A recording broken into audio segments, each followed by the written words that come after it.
Welcome to Stoic Mastery. Today we're diving into the wisdom of one of the greatest Stoic philosophers of all time, Marcus Aurelius. We'll explore 12 Stoic principles that can lead to immediate life transformation. If you want to transform your life immediately for the better, this video is for you. Principle 1. Embrace the present moment. Marcus Aurelius, the renowned Stoic philosopher, emphasized the importance of embracing the present moment. He believed that the key to a fulfilling life lies in fully engaging with the here and now, rather than being consumed by the past or anxious about the future. This principle is rooted in mindfulness, a practice that involves paying close attention to our current experiences, thoughts, and feelings without judgment. In his writings, Marcus Aurelius stated, "Confine yourself to the present." This means acknowledging and appreciating the present moment, as it is the only time we truly have control over. Dwelling on past regrets or future uncertainties only distracts us from the opportunities and joys that exist right now. Embracing the present moment can significantly enhance our mental well-being.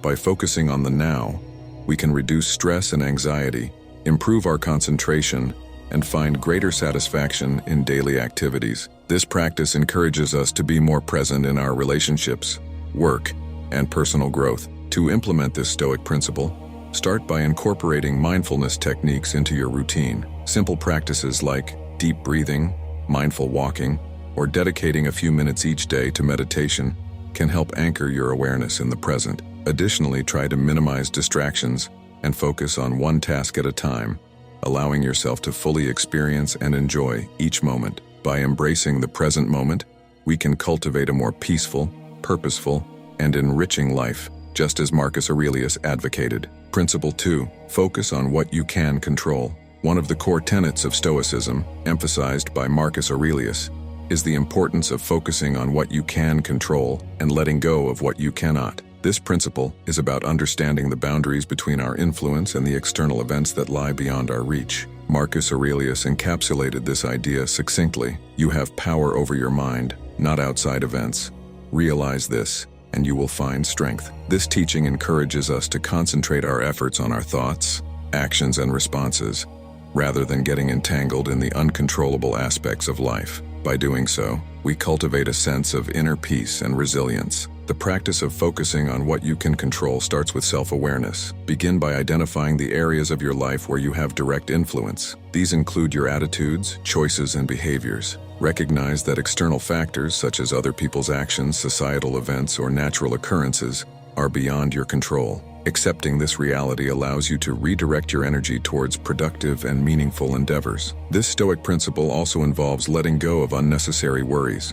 Anxiety often stems from attempting to control the uncontrollable. By releasing this futile struggle, you can alleviate stress and create mental space for what truly matters. To apply this principle, make a conscious effort to shift your focus inward. Practice mindfulness to stay grounded in the present, and regularly remind yourself of what is within your control. Over time, this mindset will help you navigate life's challenges with greater composure and clarity. By focusing on what you can control, you not only enhance your personal well-being, but also develop the strength and resilience to handle life's uncertainties, just as Marcus Aurelius advised. Principle 3. Practice virtue. Practicing virtue is a cornerstone of Stoic philosophy, championed by Marcus Aurelius. For the Stoics, virtue is the highest good and the key to a fulfilling and meaningful life. It encompasses qualities such as wisdom, courage, justice, and temperance. Marcus Aurelius believed that living a virtuous life aligns us with our true nature and leads to genuine happiness.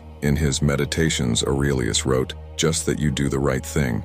The rest doesn't matter." This statement underscores the Stoic belief that our primary focus should be on acting virtuously, regardless of the outcomes. Virtue is not contingent on external success or recognition, but on the integrity of our actions and character. Practicing virtue involves making ethical decisions and striving to improve ourselves continuously.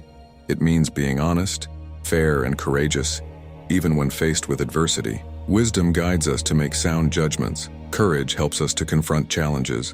Justice ensures fairness and respect for others, and temperance encourages self-control and moderation. To incorporate this principle into daily life, start by reflecting on your values and how they influence your actions. Consider situations where you can exercise virtue, such as standing up for what is right, showing compassion, or maintaining honesty in difficult circumstances. Engage in self-reflection regularly to assess your actions and identify areas for growth. By committing to a life of virtue, you align your actions with your highest ideals, fostering inner peace and satisfaction. Marcus Aurelius's emphasis on virtue reminds us that true fulfillment comes from living ethically and striving to be our best selves. Principle 4.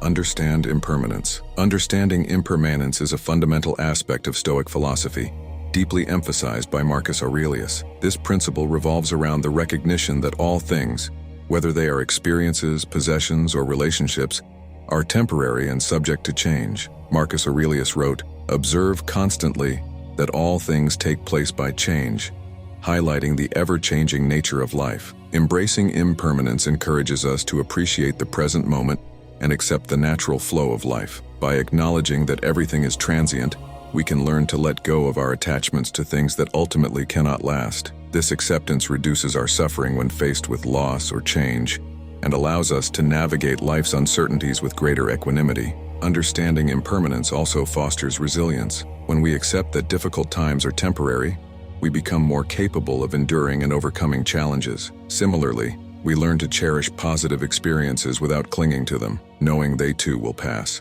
This balanced perspective enables us to face both joy and sorrow with grace and composure. To integrate this principle into daily life, practice mindfulness and reflection. Regularly remind yourself of the transient nature of all things and strive to appreciate each moment for what it is. When encountering difficulties, view them as temporary and use them as opportunities for growth and learning. By understanding and embracing impermanence, we cultivate a deeper sense of peace and resilience. This Stoic principle, as taught by Marcus Aurelius, guides us to live more fully and adaptively, appreciating the beauty and brevity of life's fleeting moments. Hope you're enjoying the video so far. If you are, hit that like button and subscribe for more awesome content just like this. Thank you for your support. Principle 5. Accept fate. Amor fati. Amor fati, or love of fate, is a central concept in Stoic philosophy, particularly emphasized by Marcus Aurelius. This principle encourages embracing everything that happens in life, whether good or bad, as necessary and beneficial for personal growth. Marcus Aurelius illustrated this idea by stating, "A blazing fire makes flame and brightness out of everything that is thrown into it." Accepting fate means recognizing that events are outside our control and choosing to respond positively to them. It involves an attitude of acceptance and love for whatever happens, seeing each occurrence as an integral part of our journey. This mindset helps us transform challenges into opportunities for growth and resilience. Amor fati is about more than passive acceptance. It's an active embrace of life circumstances. By adopting this principle, we stop resisting reality and start finding meaning in every experience. This approach reduces feelings of frustration and disappointment, as we understand that each event has a purpose and contributes to our development. To practice amor fati, start by reframing your perspective on challenges and setbacks. Instead of viewing them as obstacles, see them as valuable lessons that shape and strengthen you. Cultivate gratitude for all experiences, recognizing their role in your personal growth. Reflect on past difficulties and how they have contributed to your current resilience and wisdom. By accepting and loving our fate, we align ourselves with the natural order of life. Marcus Aurelius's principle of amor fati teaches us to embrace every aspect of our existence, fostering a sense of peace, resilience, and profound gratitude for the journey. Principle 6. Cultivate inner peace. Cultivating inner peace is a fundamental Stoic principle, deeply ingrained in the teachings of Marcus Aurelius. In his Meditations, Aurelius often reflected on the importance of maintaining tranquility amidst external chaos.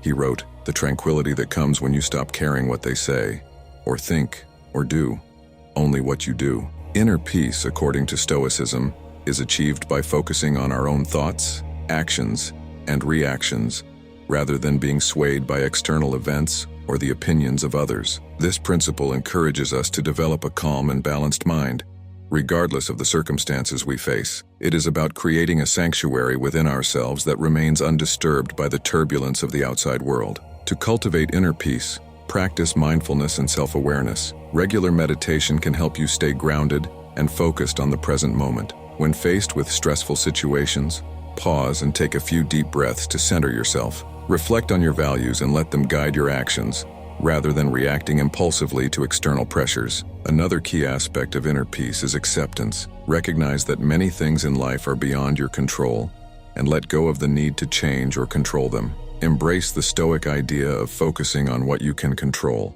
your thoughts, actions, and attitudes, and release your attachment to outcomes. By consistently practicing these habits, you can develop a resilient inner calm that shields you from life's inevitable ups and downs. Marcus Aurelius's principle of cultivating inner peace teaches us to find stability within ourselves, leading to a more serene and fulfilling life. Principle 7. Practice self-discipline. Self-discipline is a crucial Stoic principle, emphasized by Marcus Aurelius as essential for achieving personal mastery and a virtuous life. In his Meditations, Aurelius wrote, "No man is free who is not master of himself." This highlights the Stoic belief that true freedom comes from self-control and the ability to govern one's desires and impulses. Practicing self-discipline means developing the inner strength to make choices that align with our values and long-term goals, even when faced with short-term temptations or challenges. It involves a commitment to personal growth and the willingness to endure discomfort for the sake of higher purposes. To cultivate self-discipline,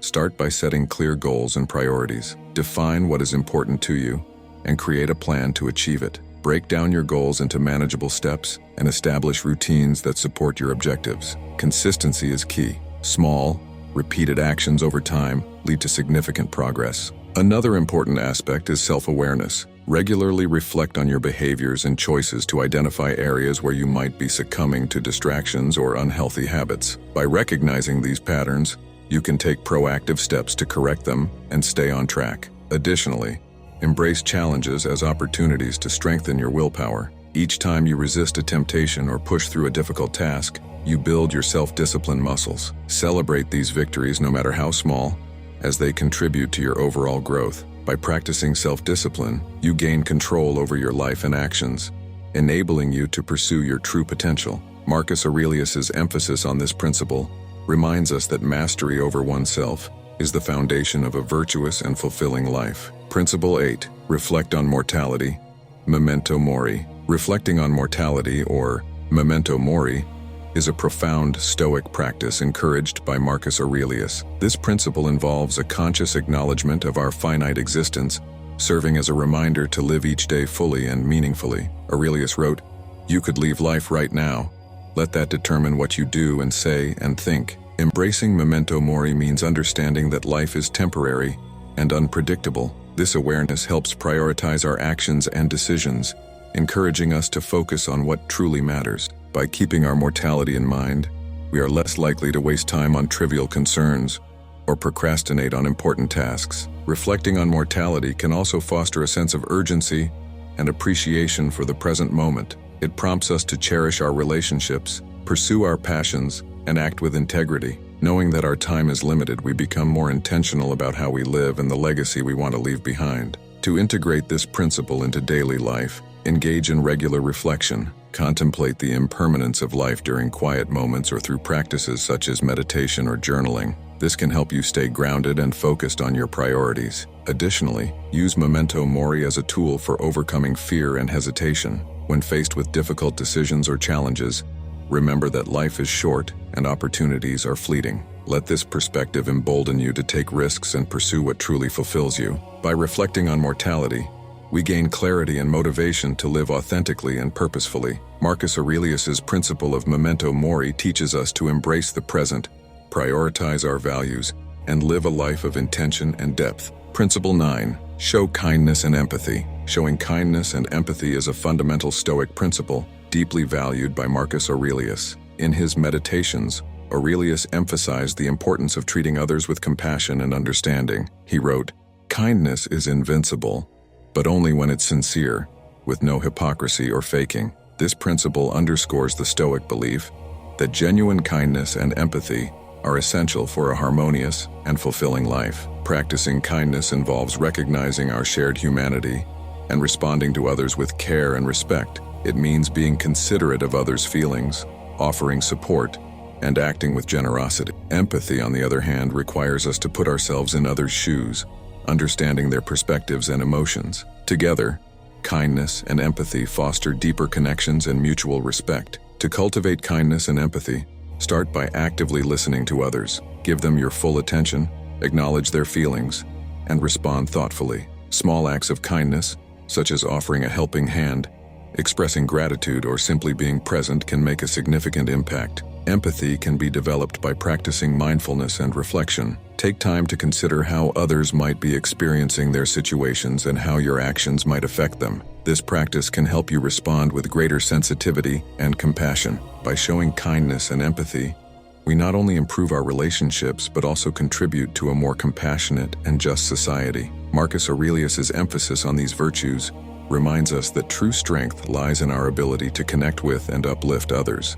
Practicing kindness and empathy leads to a richer, more fulfilling life, aligning our actions with the Stoic ideal of living virtuously. Principle 10. Seek wisdom. Seeking wisdom is a central tenet of Stoicism, emphasized by Marcus Aurelius as crucial for living a virtuous and fulfilling life. Wisdom, one of the 4 cardinal Stoic virtues, involves not only the pursuit of knowledge, but also the application of that knowledge in making sound decisions and leading a life aligned with ethical principles. Aurelius believed that wisdom was a lifelong pursuit, essential for understanding the world and our place within it. In his Meditations, Aurelius wrote, "The soul becomes dyed with the color of its thoughts." This underscores the importance of cultivating a thoughtful and reflective mindset. Seeking wisdom involves being open to learning from every experience, constantly questioning our assumptions, and striving to understand deeper truths about ourselves and the universe. To seek wisdom, engage in continuous learning,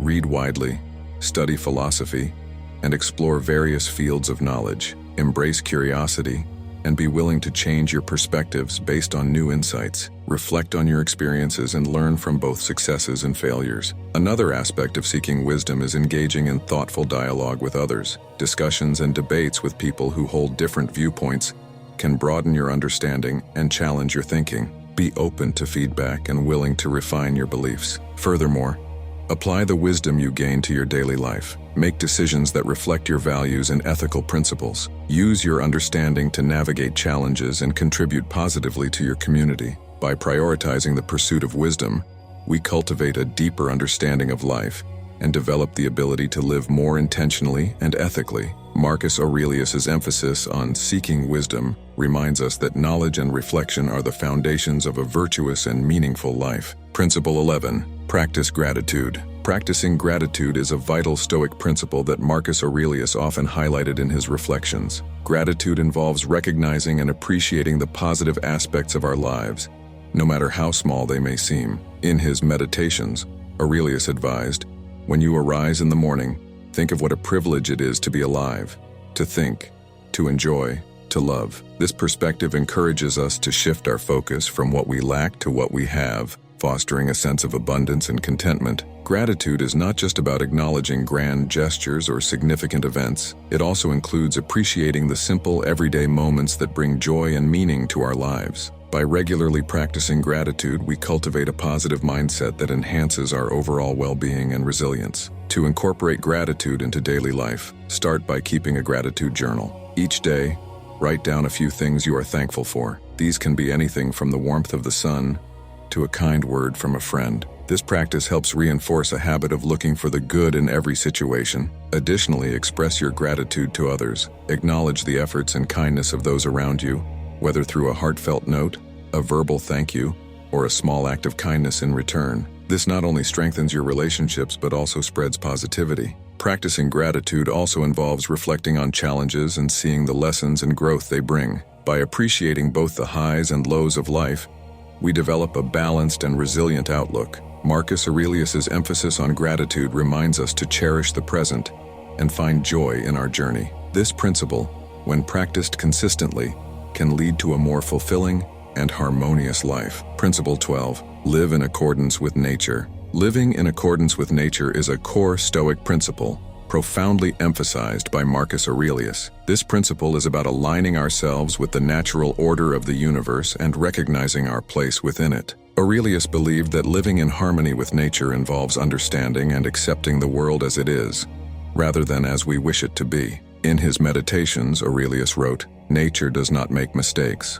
only humans do." This insight encourages us to observe and learn from the natural world, which operates through a set of universal laws and cycles. By understanding these laws, we can navigate life more effectively and harmoniously. Living in accordance with nature means embracing simplicity, sustainability, and a sense of interconnectedness. It involves recognizing that we are part of a larger whole and that our actions have an impact on the environment and other living beings. This perspective fosters respect for nature and encourages us to live sustainably, minimizing harm to the planet. To practice this principle, start by spending more time in nature. Engage in activities like hiking, gardening, or simply walking in the park. Observing the natural world can provide profound insights and a sense of peace. Additionally, strive to make environmentally conscious choices in your daily life, such as reducing waste, conserving resources, and supporting eco-friendly practices. Another aspect of this principle is accepting the natural course of life, including its cycles of birth, growth, decay, and death. Embrace change as a natural part of existence and find comfort in the constancy of these cycles. By living in accordance with nature, we cultivate a balanced and respectful approach to life, in line with the Stoic ideal of harmony and virtue. Marcus Aurelius's teachings remind us that aligning with nature leads to a more sustainable, fulfilling, and meaningful existence. Marcus Aurelius's wisdom offers timeless guidance for living a fulfilling and virtuous life. By embracing the present moment, focusing on what we can control, practicing virtue, and cultivating inner peace, we can navigate life's challenges with grace and resilience. Remember, transformation doesn't happen overnight.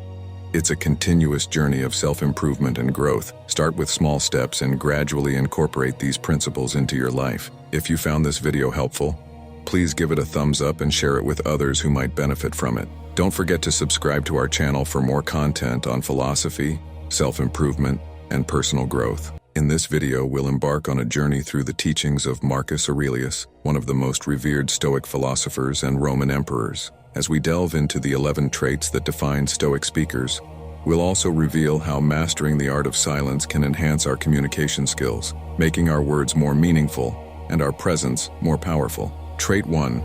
Calmness in delivery. The first trait of a Stoic speaker is calmness in delivery. Stoicism teaches us to remain unshaken by external events, and this principle extends to public speaking. When we approach speaking engagements with a calm and collected mindset, we project confidence and authority. Marcus Aurelius emphasized the importance of controlling our emotions and staying composed under pressure. By focusing on our inner state rather than external factors, we can maintain our composure and deliver our message with clarity and poise. Imagine standing in front of an audience, feeling the nerves build up inside you. Instead of letting them take over, you harness your inner tranquility. This inner peace, cultivated through Stoic practice, allows you to speak clearly and confidently. The audience senses this calmness and becomes more receptive to your message. When Marcus Aurelius faced immense pressure as a Roman emperor, he turned to his Stoic practices. He wrote in his Meditations about the importance of staying calm amidst chaos. This timeless advice is just as relevant today.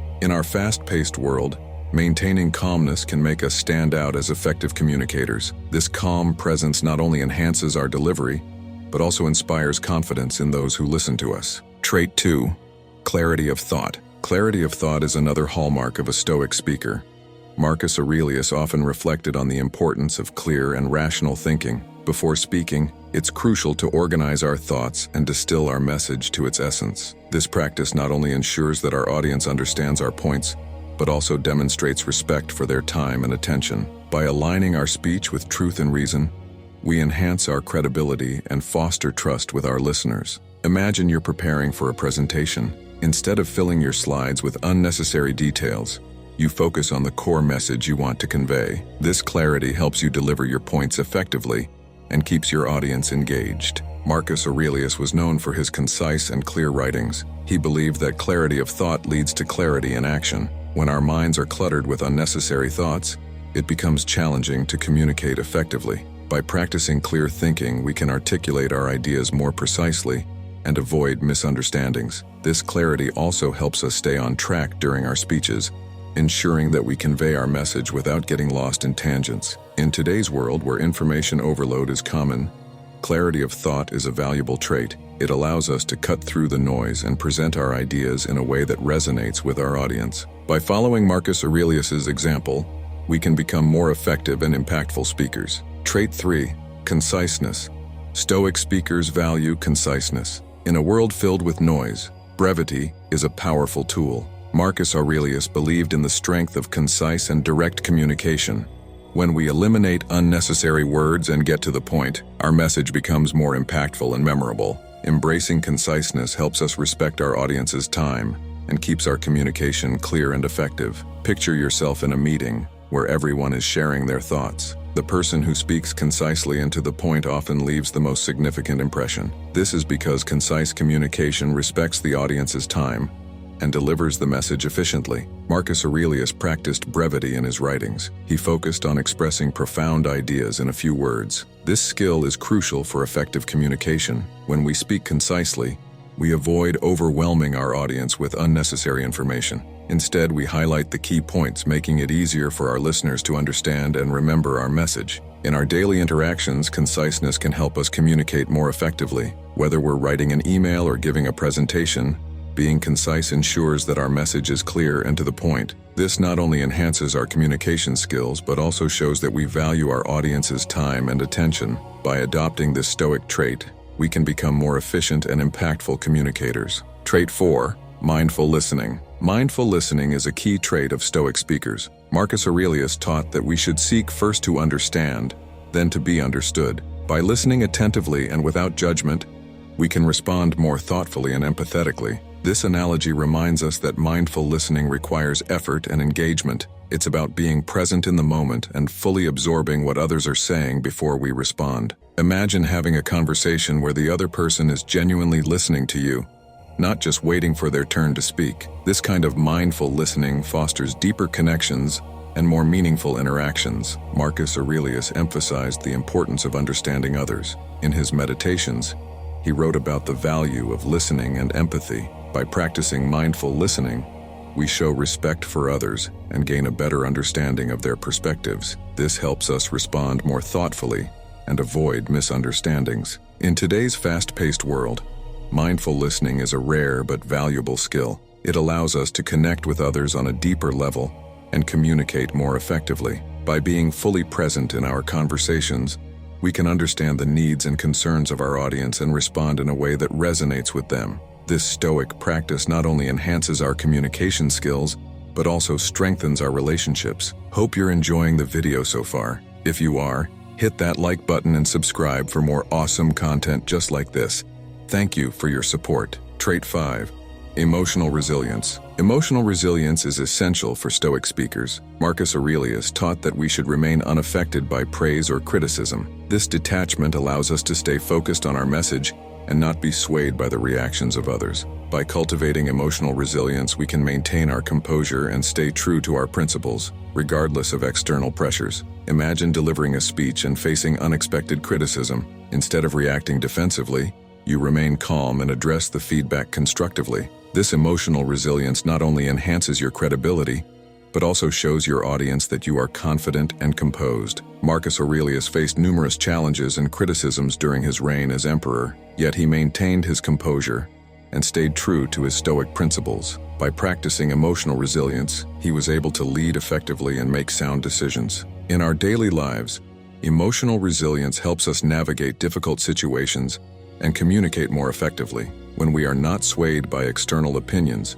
we can focus on delivering our message with confidence and clarity. This resilience also allows us to handle feedback constructively and learn from our experiences. By adopting this Stoic trait, we can become more effective and impactful speakers. Trait 6. Ethical integrity. Ethical integrity is a cornerstone of Stoic philosophy. Marcus Aurelius emphasized the importance of aligning our actions with our values. As speakers, our words should reflect our principles and commitment to truth. When our speech is grounded in ethical integrity, we earn the respect and trust of our audience. Picture yourself listening to a speaker who is honest and sincere. Their words resonate more deeply because they reflect genuine principles and values. This kind of integrity is essential for building trust and credibility. Marcus Aurelius practiced ethical integrity in both his personal and professional life. He believed that our actions should reflect our values, and that we should strive to be true to ourselves. By aligning our speech with our principles, we demonstrate our commitment to truth and authenticity. In our daily interactions, ethical integrity enhances our communication skills. When we speak with honesty and sincerity, we build trust and credibility with our audience. This not only makes our message more impactful, but also fosters deeper connections and stronger relationships. By following Marcus Aurelius's example, we can become more effective and authentic communicators. Trait 7. Purposeful silence. Purposeful silence is a powerful tool for Stoic speakers. Marcus Aurelius often practiced reflective silence to gain clarity and insight. In speaking, strategic pauses can emphasize key points and give the audience time to absorb the message. By embracing silence, we can communicate more effectively and create a deeper connection with our listeners. Imagine delivering a speech and pausing after a crucial point. This moment of silence allows your audience to reflect on what you've said and absorb its significance. Purposeful silence can enhance the impact of your message and create a more memorable experience for your listeners. Marcus Aurelius valued the power of silence in his own life. He used reflective silence to gain clarity and insight, and he understood that silence can be just as powerful as words. By incorporating purposeful silence into our speeches, we can highlight key points and give our audience time to process our message. In our daily interactions, purposeful silence can enhance our communication skills. By pausing thoughtfully before responding, we can gather our thoughts and respond more thoughtfully and effectively. This practice not only enhances the impact of our words, but also shows that we are considerate and reflective. By adopting this Stoic trait, we can become more effective and impactful communicators. Trait 8. Empathy and compassion. Empathy and compassion are vital traits for Stoic speakers. Marcus Aurelius believed in the interconnectedness of all people. By speaking with empathy, we can connect with our audience on a human level and address their needs and concerns. This practice not only fosters understanding but also strengthens our credibility as compassionate and thoughtful communicators. Imagine speaking to an audience and addressing their concerns with empathy and understanding. This approach not only resonates with your listeners, but also builds trust and credibility. Marcus Aurelius emphasized the importance of empathy and compassion in his writings. He believed that by understanding others, we can connect with them on a deeper level and address their needs more effectively. By practicing empathy, we show that we care about our audience and are genuinely interested in their well-being. In our daily interactions, empathy and compassion enhance our communication skills. By listening to others and understanding their perspectives, we can respond more thoughtfully and effectively. This practice not only strengthens our relationships but also makes our communication more impactful. By following Marcus Aurelius's example, we can become more empathetic and compassionate speakers. Trait 9.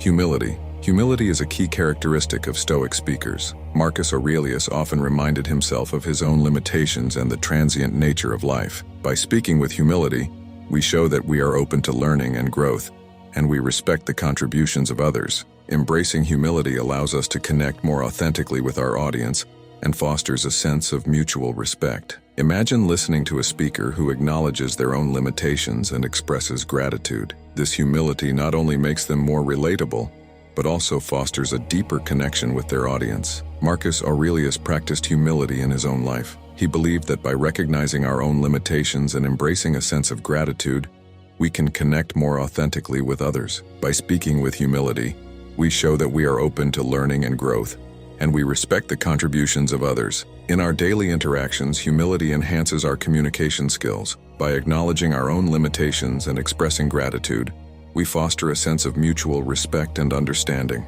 This practice not only strengthens our relationships but also makes our communication more impactful. By following Marcus Aurelius's example, we can become more humble and authentic speakers. Trait 10. Self-reflection. Self-reflection is crucial for continuous improvement. Marcus Aurelius dedicated time each day to self-examination and introspection.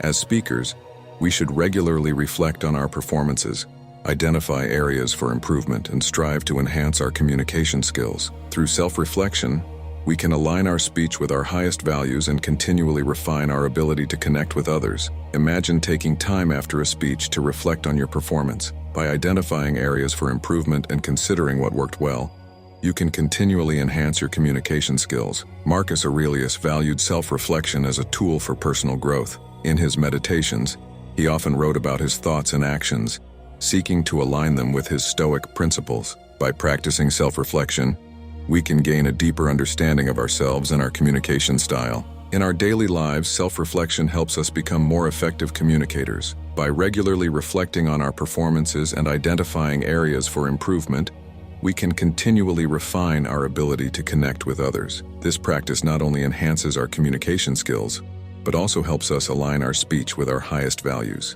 By following Marcus Aurelius's example, we can become more thoughtful and reflective speakers. Trait 11. The power of silence. The final trait, and perhaps the most profound, is the power of silence. Marcus Aurelius understood that silence is not merely the absence of sound, but a space for reflection and understanding.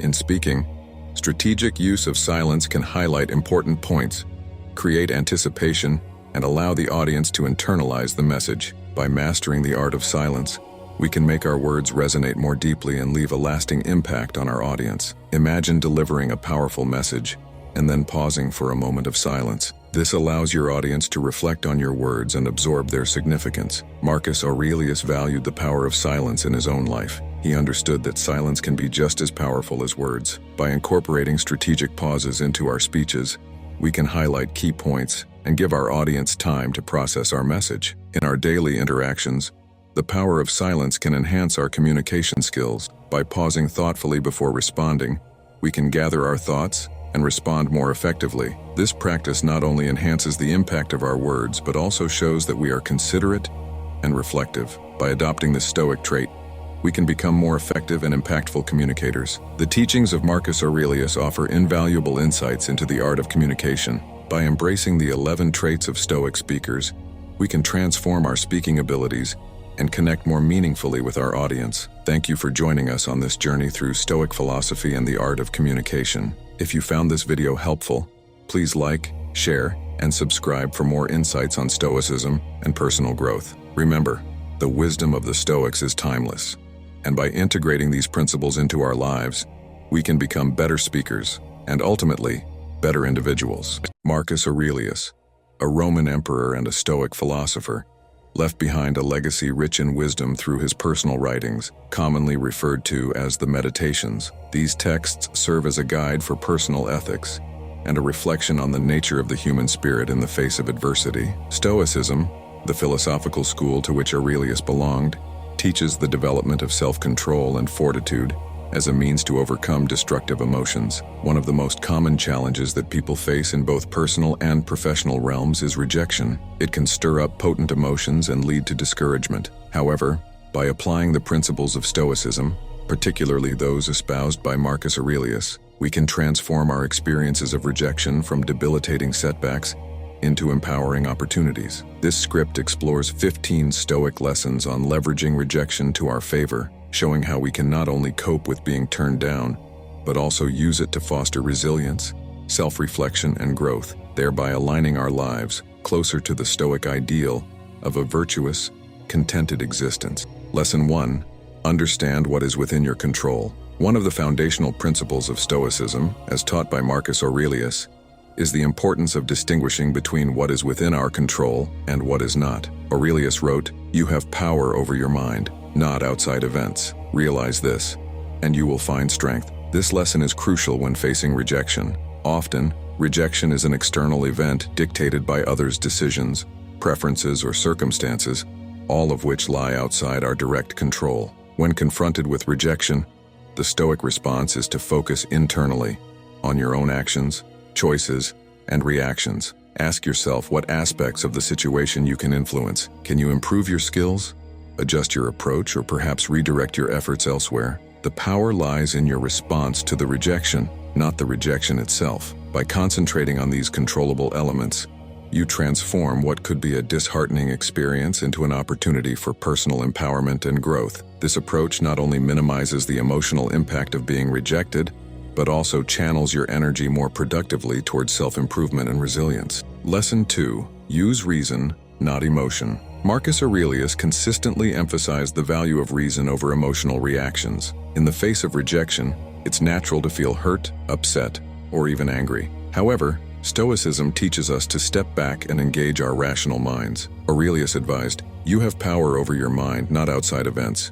Realize this, and you will find strength." When we face rejection, employing reason means analyzing the situation calmly and objectively. Instead of being swayed by the sting of rejection, ask yourself logical questions. What reasons might the other party have had for their decision? Is there a lesson to be learned that can be applied in the future? What can be improved based on the feedback received? This methodical approach allows you to extract useful insights from the experience and reduces the emotional weight of the rejection. By applying reason, we not only mitigate the emotional turmoil associated with being rejected, but also position ourselves to better understand the situation and plan our next steps effectively. This Stoic practice transforms rejection from an emotional setback into a practical, forward-moving strategy. Lesson 3.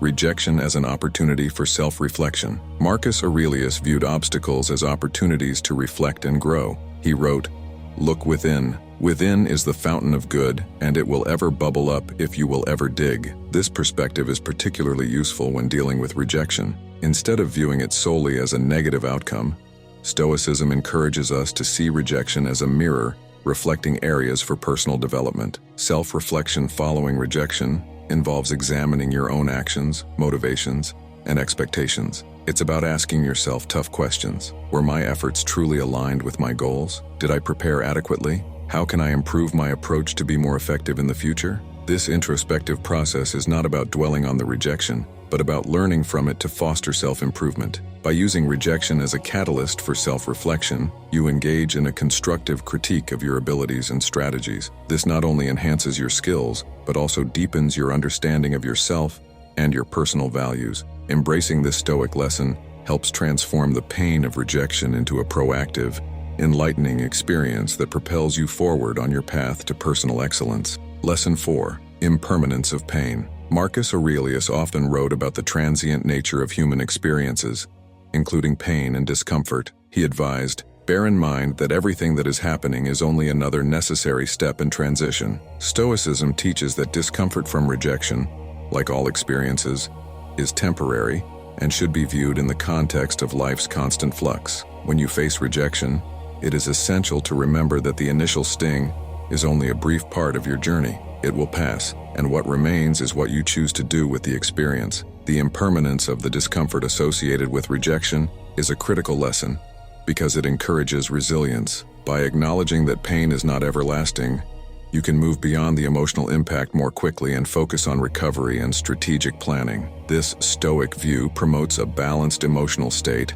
and prevents us from becoming overwhelmed by the negative feelings that come with rejection. Instead, it allows us to maintain perspective, understanding that this moment of pain is just one part of a larger, evolving story. With this mindset, we can face challenges more calmly and with renewed strength, ready to advance past temporary setbacks. Hope you're enjoying the video so far. If you are, hit that like button and subscribe for more awesome content just like this. Thank you for your support. Lesson 5. Aligning actions with nature. Marcus Aurelius emphasized living in harmony with nature, not just the natural world, but also one's own nature and the nature of human society, which includes acceptance and rejection. He believed in acting in accordance with universal reason, which includes embracing the natural flow of events. Accept whatever comes to you, woven in the pattern of your destiny, for what could more aptly fit your needs. This lesson from Stoicism encourages us to see rejection not as an unnatural hindrance, but as a part of the natural course of life's events. Every rejection provides an opportunity to align our actions more closely with our true goals and capabilities. It's an invitation to assess whether our efforts are in sync with our deepest values and whether we are pursuing paths that truly suit our nature. By perceiving rejection as a natural occurrence, we reduce its sting and can approach it with a more constructive attitude. It becomes less about personal failure and more about finding the right fit between our abilities and the world's needs. This alignment with nature aids in fostering resilience, as it encourages us to adapt and flow with life's inevitable ups and downs, rather than resisting them. Lesson 6. Developing resilience. Marcus Aurelius believed that adversity, including rejection, is a tool for building strength and resilience. He famously stated, "The impediment to action advances action. What stands in the way becomes the way." This idea is fundamental to Stoic philosophy, suggesting that obstacles should not be viewed as barriers, but as opportunities to enhance our capabilities and inner strength. Rejection, particularly when frequent or harsh, tests our endurance and adaptability. However, each rejection also offers a chance to practice resilience by bouncing back and striving forward with renewed vigor. Developing resilience involves adjusting our strategies, learning from feedback, and persisting despite setbacks. It's about maintaining a steadfast commitment to our goals, regardless of the difficulties encountered along the way. By embracing rejection as part of the process and an impetus for growth, we cultivate a more resilient mindset. This Stoic lesson encourages us not to shy away from challenges or fear rejection, but to face them with courage and confidence. The more we confront and overcome these challenges, the more resilient we become, ready to tackle greater obstacles and achieve our aims with composure and determination. Lesson 7. Detachment from external approval. Marcus Aurelius taught the importance of maintaining a sense of inner peace and independence from external validation. He wrote, "It never ceases to amaze me. We all love ourselves more than other people, but care more about their opinion than our own." This insight is pivotal when handling rejection, as it often stings primarily because of the weight we place on others' approvals and judgments. Stoicism encourages us to detach from the need for external approval and to find validation within ourselves. This does not mean becoming indifferent to others' opinions, but rather evaluating their feedback critically and deciding independently whether it aligns with our values and goals. By cultivating self-sufficiency in our sense of worth and accomplishments, we protect our inner peace from being disturbed by every instance of disapproval or rejection. This detachment empowers us to pursue our true aspirations with confidence, irrespective of others' reactions. It enables us to accept rejection as merely another person's opinion, not a definitive judgment of our capabilities or value. By focusing on our own standards and striving for personal excellence, we can maintain our equilibrium and continue our path with resilience and self-assurance. Lesson 8. The right perspective on failures. Marcus Aurelius constantly reflected on perception and its impact on our emotional state. He noted, "Our life is what our thoughts make it." This Stoic principle is especially relevant when interpreting the outcomes we often label as failures, like rejection. Aurelius teaches us to reframe our perspective to see these not as definitive losses, but as necessary elements of our personal and professional development. Stoicism advocates for viewing rejection as redirection rather than outright failure. This shift in perspective encourages us to look beyond the immediate emotional impact of being turned down and to focus instead on the possibilities that such a redirection can open up. It may guide us towards paths better suited to our talents or towards opportunities that we hadn't previously considered. By changing our mental framing of rejection from a negative to a potentially positive development, we can reduce the emotional weight it carries and maintain our motivation. This approach not only softens the blow of being rejected, but also cultivates a mindset oriented towards continual growth and exploration. Such a perspective ensures we remain open to learning and adapting, essential for long-term success and fulfillment. Lesson 9. Embrace teachable moments. Marcus Aurelius was a proponent of lifelong learning, viewing every experience as a potential teacher. He urged, "Look well into thyself. There is a source of strength which will always spring up if thou wilt always look." This introspective approach is vital when dealing with rejection. Rather than seeing it as a setback, Stoicism encourages viewing rejection as a teachable moment, an opportunity to gain insights and wisdom. Each rejection provides a unique chance to analyze specific elements that did not meet expectations or standards set by others. This analysis is not about self-criticism, but about understanding and adapting. What can be learned from the feedback received? How can this new knowledge improve your skills or approach? By asking these questions, you actively transform the experience of rejection into a stepping stone for personal and professional development. Embracing teachable moments means maintaining a mindset of growth and curiosity, using every instance of rejection as a means to refine your strategies and enhance your resilience. This lesson from Stoicism helps shift the focus from the pain of rejection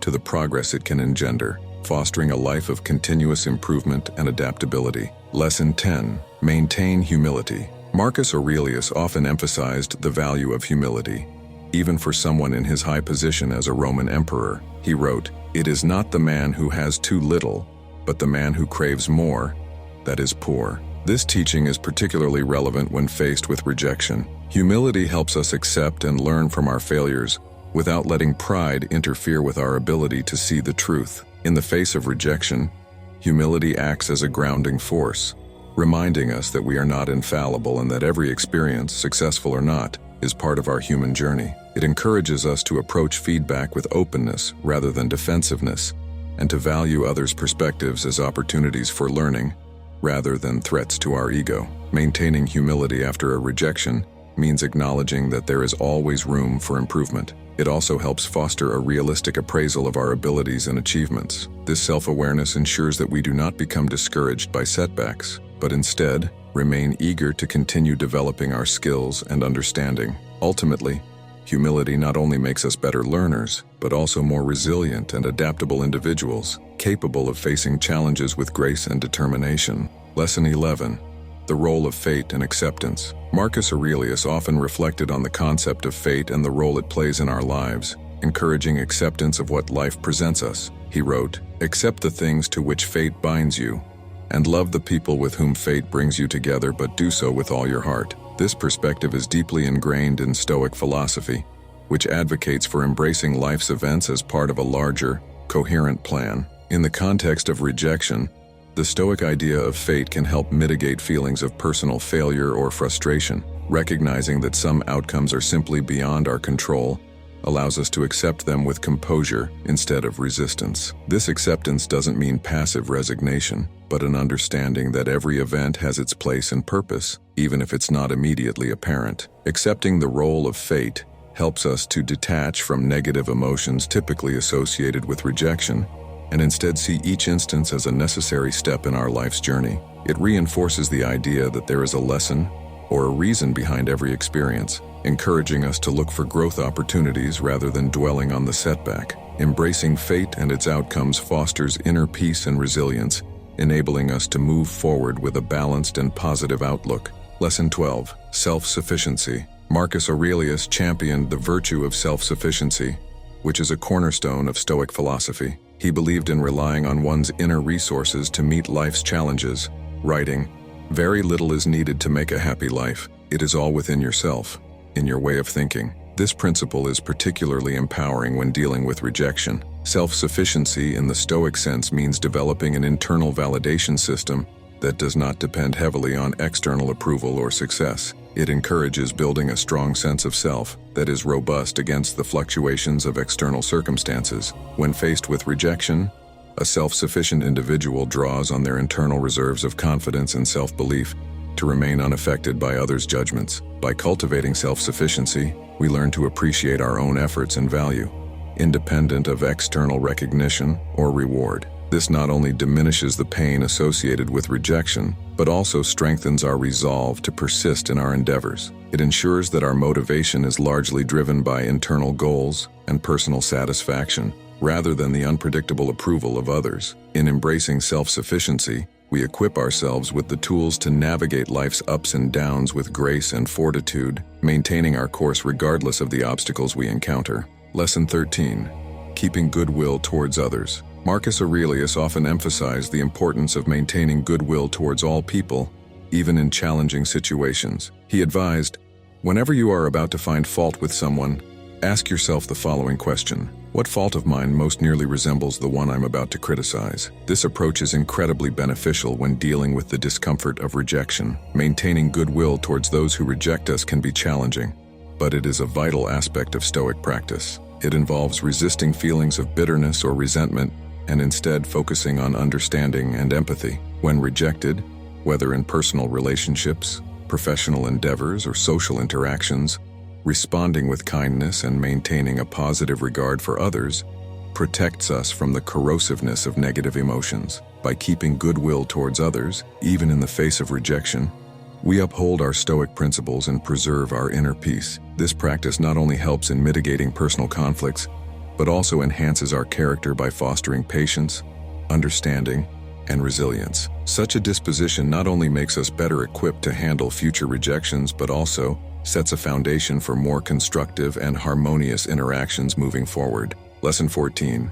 The practice of meditation and reflection. Marcus Aurelius was an advocate for the practice of meditation and reflection, viewing them as essential tools for maintaining inner peace and clarity. He often wrote, "Nowhere can man find a quieter or more untroubled retreat than in his own soul." This introspective practice is particularly useful in dealing with rejection, helping to process and understand our emotions and reactions. Meditation and reflective thinking allow us to separate ourselves from the immediate emotional responses triggered by rejection and to view the situation with a clearer, more balanced perspective. By regularly engaging in meditation, we train our minds to remain calm and centered in the face of adversity, reducing the impact of negative emotions and enhancing our capacity for rational thought. Through reflection, we can explore the reasons behind our reactions to rejection, uncovering deeper insights into our personal values and expectations. This self-awareness is crucial for personal growth and for adjusting our goals and strategies in a way that aligns more closely with our true selves.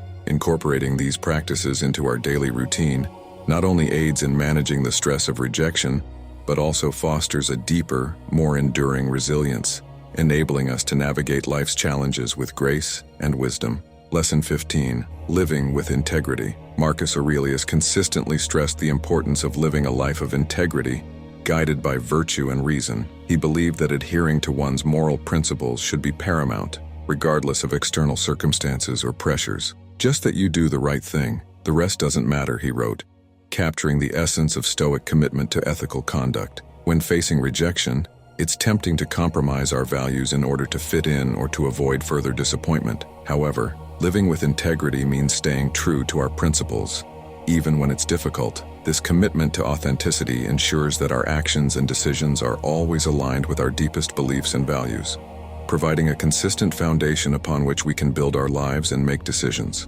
Integrity also involves being honest with ourselves about our motives and behaviors, especially in how we respond to rejection. By maintaining a commitment to our principles, we navigate rejection with dignity and continue to act in ways that reflect our true selves. This adherence to integrity not only fortifies our self-respect, but also builds trust and respect from others, creating a life that is not only successful, but also deeply fulfilling and aligned with our true purpose. Marcus Aurelius's teachings provide us with timeless wisdom on how to transform rejection into a tool for growth and empowerment. Each of the 15 lessons we've explored draws from the core principles of Stoicism, encouraging us to view rejection not as a setback, but as an opportunity to enhance our resilience, wisdom, and integrity. By understanding what is within our control, using reason over emotion, and embracing each challenge as a chance to learn and improve, we can navigate life's inevitable rejections with grace and fortitude. We hope these insights inspire you to incorporate Stoic principles into your daily life,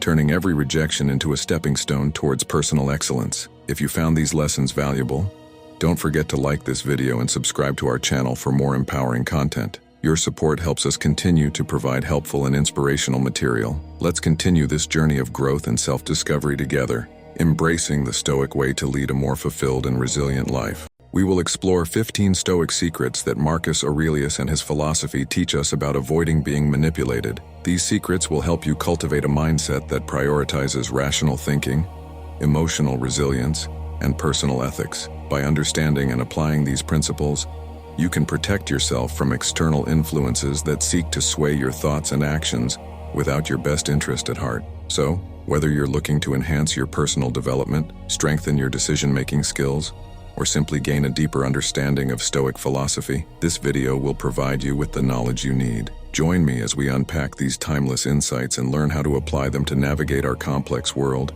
with wisdom and integrity. Stay tuned as we delve into the heart of Stoic philosophy to discover how to live a life that's true to your values, undisturbed by the noise of manipulation. Secret 1. Understand what is in your control. One of the fundamental tenets of Stoicism that Marcus Aurelius emphasized repeatedly in his meditations is the distinction between what is within our control and what is not. This powerful insight is crucial for anyone looking to avoid being manipulated, as it centers on mastering your responses to external circumstances. The Stoics categorize things into two spheres: things you can control, like your own thoughts, perceptions, and actions, and things you can't control, such as the behavior of others, the past, and the future. By focusing on the former and accepting the latter, you create a mental fortress that external influences cannot easily penetrate. Consider this practical application. When someone attempts to manipulate you, whether through guilt, flattery, or coercion,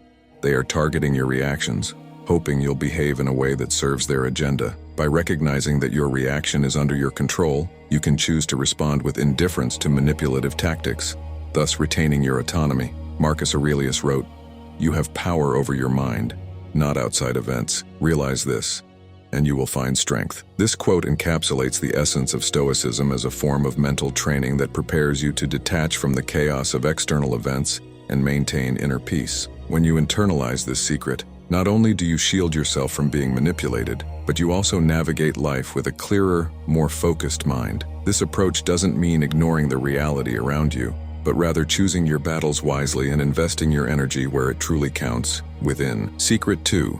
Practice objective judgment. Marcus Aurelius and the Stoics taught the importance of objective judgment, which means assessing situations based on clear and unbiased facts, rather than emotional responses or personal prejudices. This approach is essential for avoiding manipulation, as it allows you to see the truth of a situation without being swayed by the potentially distorting influences of others. Objective judgment requires you to step back from your immediate impulses and emotions to consider the actual merits of a person's words or actions. When faced with a decision, especially when others are pressing their own agendas, ask yourself, are these statements facts, or are they laden with someone's desires or fears? By distinguishing between objective truths and subjective interpretations, you shield yourself from being led astray by manipulative tactics. Marcus Aurelius advised, "Everything we hear is an opinion, not a fact. Everything we see is a perspective, not the truth." Embracing this mindset involves recognizing that much of what is presented to us,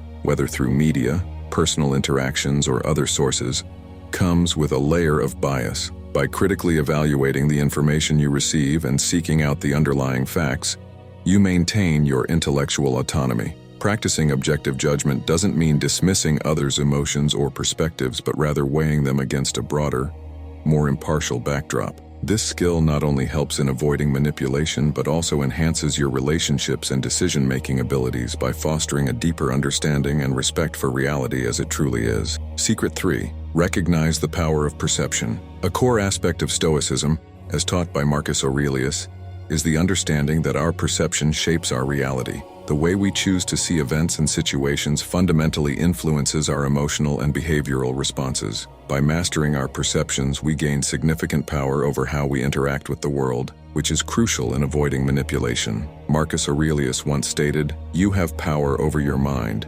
not outside events. Realize this, and you will find strength." This insight highlights that while we cannot control everything that happens to us, we can control our perception of these events. If someone attempts to manipulate us through fear, anger, or guilt, it is our perception of these attempts that allows them to have power over us or not. For example, if you perceive a critical comment as a personal attack, you might react defensively or feel upset. However, if you choose to see the same comment as constructive feedback or simply as another person's opinion, your emotional response will be more controlled and less likely to be manipulated. To practice this secret, start by observing your immediate reactions to situations and questioning their validity. Is this reaction based on fact or my interpretation? Are there alternative ways to view this situation? This practice not only strengthens your resilience against manipulation, but also promotes a more balanced and fulfilling interaction with the world. Embracing this aspect of Stoicism empowers you to remain calm and composed,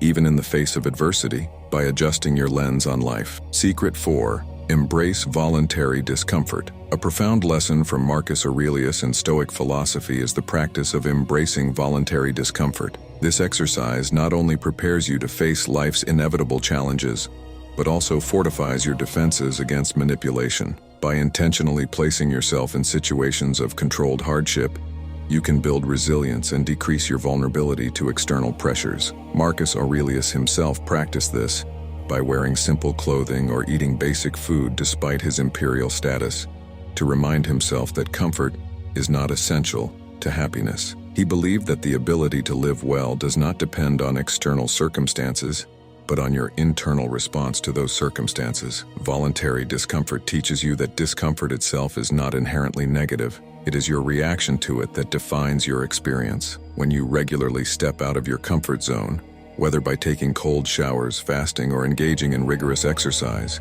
you train your mind to be less reactive to discomfort. This mental discipline translates into a broader aspect of your life. You are less likely to be swayed by fear tactics or seduced by undue rewards that manipulators might use. You learn to evaluate offers and threats on their merits, rather than reacting out of a fear of discomfort or desire for immediate gratification. By adopting this practice, you cultivate a robust sense of self-control and autonomy. It empowers you to make decisions based on rational thought and core principles, rather than fleeting emotions or superficial discomforts, thereby shielding you from being manipulated. Hope you're enjoying the video so far.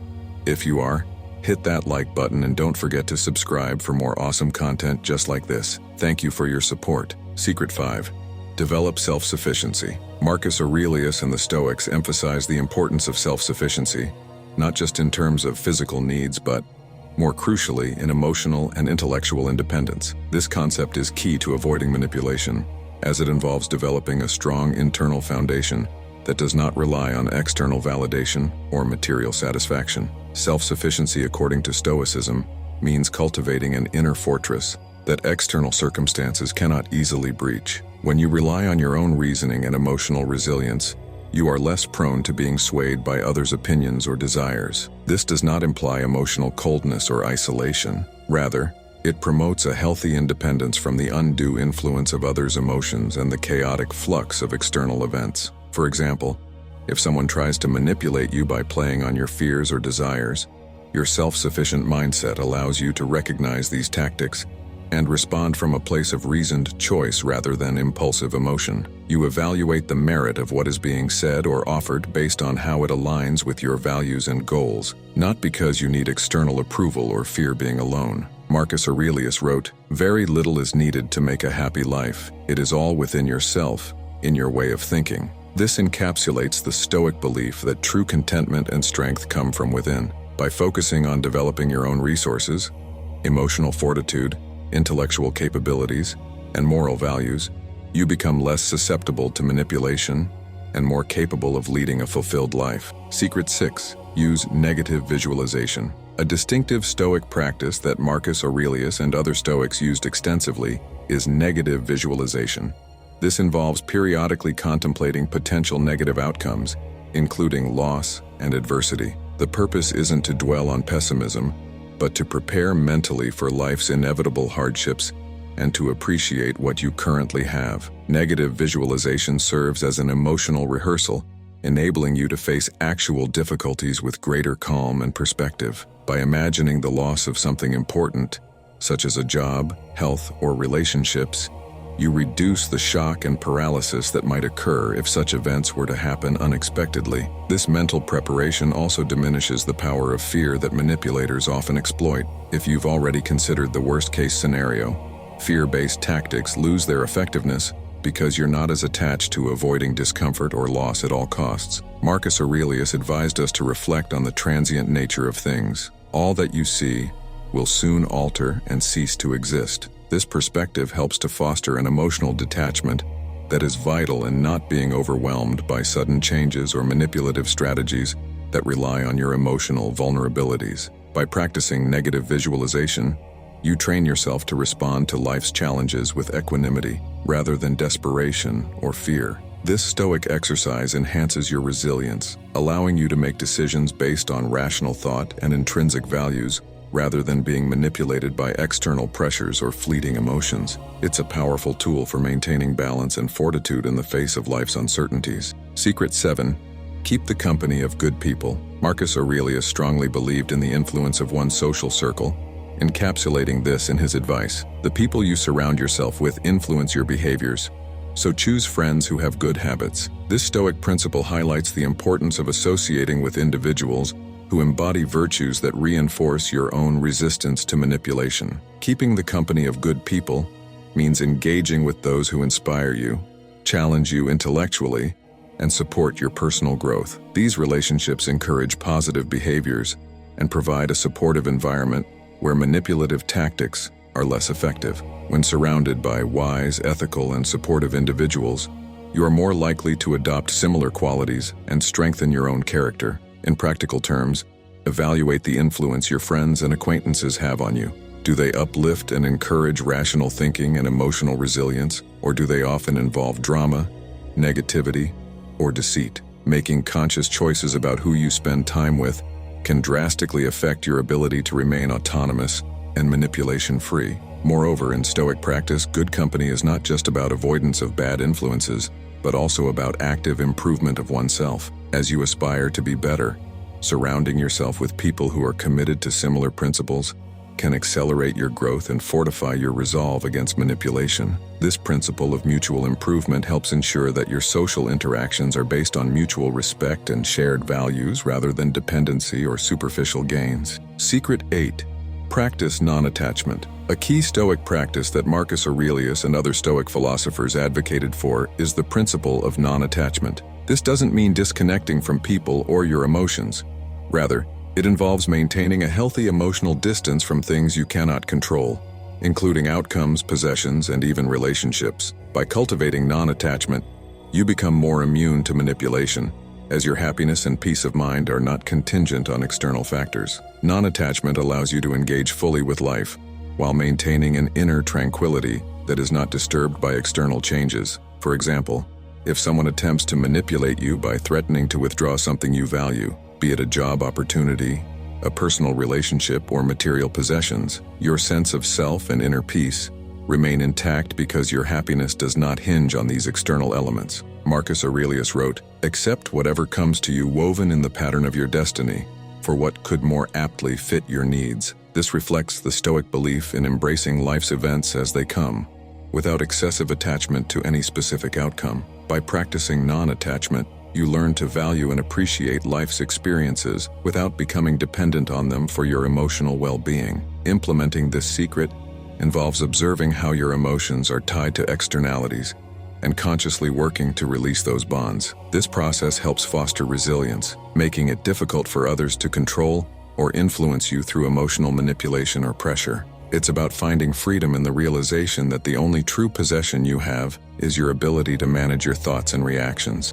Secret 9. Maintain a reserve clause. A Stoic technique that is highly effective in adapting to life's unpredictability is the adoption of a reserve clause. This approach, endorsed by Marcus Aurelius, involves mentally appending a caveat to your plans and desires, acknowledging that outcomes may change based on factors beyond your control. By maintaining this mindset, you can remain flexible and less vulnerable to emotional manipulation when things do not proceed as initially hoped. The reserve clause essentially means holding on to your intentions lightly and being prepared to adjust according to circumstances. For instance, when setting a goal, you might say to yourself, "I will achieve this if nothing prevents me." This doesn't undermine your determination but reinforces your adaptability, keeping you grounded in the reality that you control your efforts, not the results. Marcus Aurelius championed this idea, emphasizing the importance of being content with doing your best while being prepared for any result. Do not be perturbed,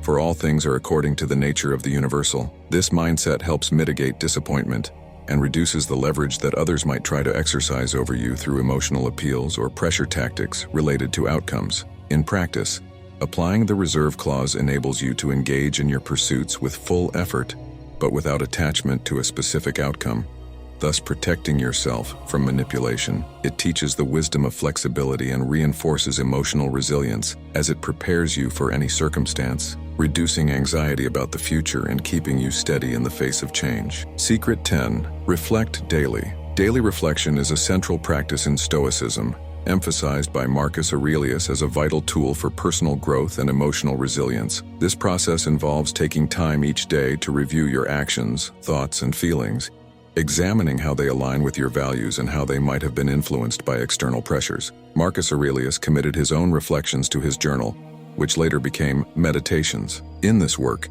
he frequently explores the importance of self-examination to maintain self-control and ethical integrity, even in the face of external turmoil or manipulative influences. By reflecting on his day, Marcus assessed his responses to various situations, identifying opportunities for improvement, and reaffirming his commitment to living according to Stoic principles. Incorporating daily reflection into your routine allows you to develop a deep awareness of your motivations and reactions. This heightened self-awareness helps you identify when you are being influenced or manipulated by others, enabling you to adjust your reactions accordingly. For example, if you find that certain interactions left you feeling pressured or uneasy, reflecting on these moments can help you understand why and how to address them in the future. Reflection also serves as a grounding exercise, reinforcing your sense of purpose and commitment to your values. It acts as a buffer against the chaotic influence of external forces, ensuring that your actions remain aligned with your true self. By making this a regular practice, you strengthen your emotional defenses, equipping yourself to resist manipulation and maintain your autonomy. Secret 11.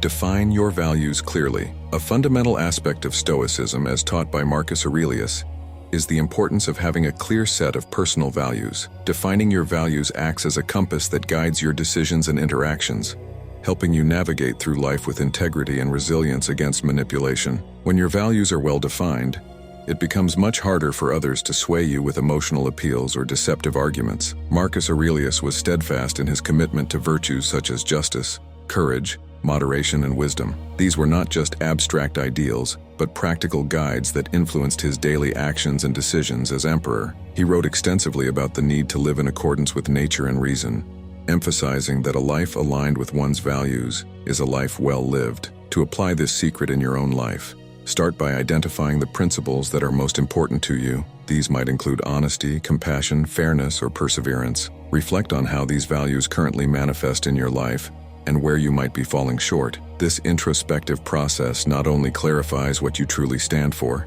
but also strengthens your resolve to act consistently with these beliefs. Once your values are defined, use them as criteria for making decisions. Before taking action, ask yourself if what you're about to do aligns with your values. This approach helps you resist external pressures and manipulation because your actions are grounded in personal conviction rather than fleeting emotions or external validation. It builds a moral fortitude that serves as your defense against the manipulative tactics of others. Secret 12. Exercise discretion and trust. Marcus Aurelius in his meditations often discussed the importance of being discerning about whom to trust. Stoic philosophy suggests that trust should not be given lightly, as misplaced trust can lead to manipulation and betrayal, undermining one's autonomy and emotional well-being. Exercising discretion and trust means developing the ability to judge character and intentions accurately. Marcus Aurelius advised taking time to observe people's actions and their consistency with their words. This observation is crucial in a world where words can be deceptive and intentions hidden. By assessing how reliably someone's actions align with their stated values and commitments, you can make informed decisions about how much trust to extend. For instance, before entering into partnerships or deepening relationships, consider the historical behavior of the individual or organization. Have they acted with integrity and reliability? Do they demonstrate respect for others' boundaries and principles? These are key indicators of trustworthiness. Moreover, being cautious with trust does not mean living in suspicion. Rather, it involves a balanced approach to interpersonal relationships. It allows you to remain open to new connections while protecting yourself from potential exploitation. The Stoics believed that true wisdom includes knowing whom to trust and to what extent. By incorporating this secret into your life, you fortify yourself against manipulation. You build relationships based on genuine understanding and mutual respect, rather than naive trust or blind faith, thereby enhancing your personal and professional life with stable and supportive interactions. Secret 13. Learn to say no. A crucial aspect of Stoic resilience, as endorsed by Marcus Aurelius, is the power of saying no. This simple yet profound ability is essential for maintaining personal integrity and avoiding manipulation. Learning to say no helps you set healthy boundaries, resist undue influence, and stay true to your values. Marcus Aurelius emphasized the importance of self-discipline and the ability to refrain from actions that do not align with one's principles. He recognized that every yes implies a commitment of time, energy, and resources, and if these commitments are not in line with one's values, they lead to dissatisfaction and distraction from one's true goals. Saying no can be especially powerful in contexts where peer pressure, societal expectations, or manipulative tactics are at play. When you decline offers or requests that don't serve your best interests or align with your values, you exercise control over your life. This act of refusal is not just about rejection, but about affirming your priorities and taking responsibility for your choices. To effectively learn this skill, start by understanding your limits and values. What are you willing to accept in your life? What goes against your principles? Practice saying no in smaller, less consequential situations to build your confidence. As you become more adept, you'll find it easier to stand firm in more significant decisions. This practice not only protects you from being manipulated, but also fosters a sense of self-respect and empowerment. It signals to others that you value your time and choices, making it less likely that they will try to sway you with manipulative tactics. Secret 14. Cultivate gratitude. Cultivating gratitude is a powerful Stoic practice that Marcus Aurelius endorsed, not only as a way to enhance personal happiness, but also as a method to fortify oneself against manipulation. By actively appreciating what you have, you reduce vulnerability to those who might use your desires or insecurities as leverage. Gratitude in Stoicism is about recognizing and valuing the present moment and everything in it, including challenges and setbacks. Marcus Aurelius encouraged reflection on one's fortunes, advising to be grateful for them without clinging too tightly, as everything is impermanent. This balanced perspective helps in maintaining emotional stability and resilience as it shifts focus from what is lacking to the abundance that exists. Practicing gratitude can involve simple daily rituals like writing down things you're thankful for each day or mentally acknowledging good moments as they occur. This practice enhances mindfulness and helps anchor you in the present, which is particularly effective against manipulation tactics that rely on creating fears about the future or regrets about the past. Moreover, gratitude strengthens social bonds and fosters a positive outlook that can spread to those around you. In a state of appreciation, you are less likely to be swayed by negative influences because you're more content with your situation. Thus, cultivating gratitude not only improves your own life, but also creates an environment where manipulative behaviors have less room to take root. This makes it a key strategy for maintaining personal integrity and emotional health. Secret 15. Embrace change and impermanence. Embracing change and impermanence is a core principle of Stoicism that Marcus Aurelius discussed extensively in his writings. Recognizing that everything in life is transient helps you maintain a clear perspective, reducing the impact of manipulation by allowing you to adapt to shifting circumstances without emotional turmoil. Marcus Aurelius reflected on the nature of change and the importance of flowing with it rather than resisting. He advised, "Accept the things to which fate binds you, and love the people with whom fate brings you together, but do so with all your heart." This acceptance does not imply passivity, but an active engagement with life, acknowledging that change is inevitable and often beyond our control. By internalizing the concept of impermanence, you are less likely to be swayed by sudden shifts or unexpected offers that manipulators might use to unsettle or trap you. When you understand that nothing lasts forever, whether pleasure, pain, or material possessions, you can view offers and threats with a balanced perspective,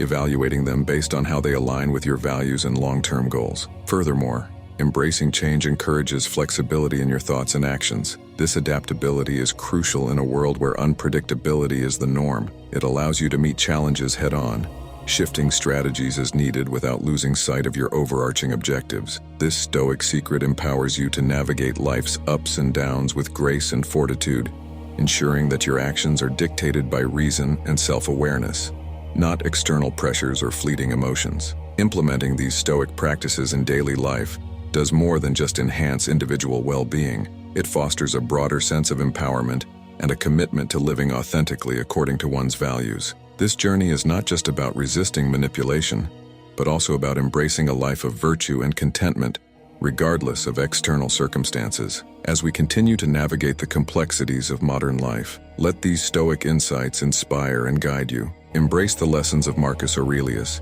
and strive to apply these timeless principles to your own experiences. Remember, the ultimate goal of Stoicism is not merely to avoid being influenced by others, but to cultivate a life of inner peace and rationality, making wise decisions that reflect your deepest values and aspirations.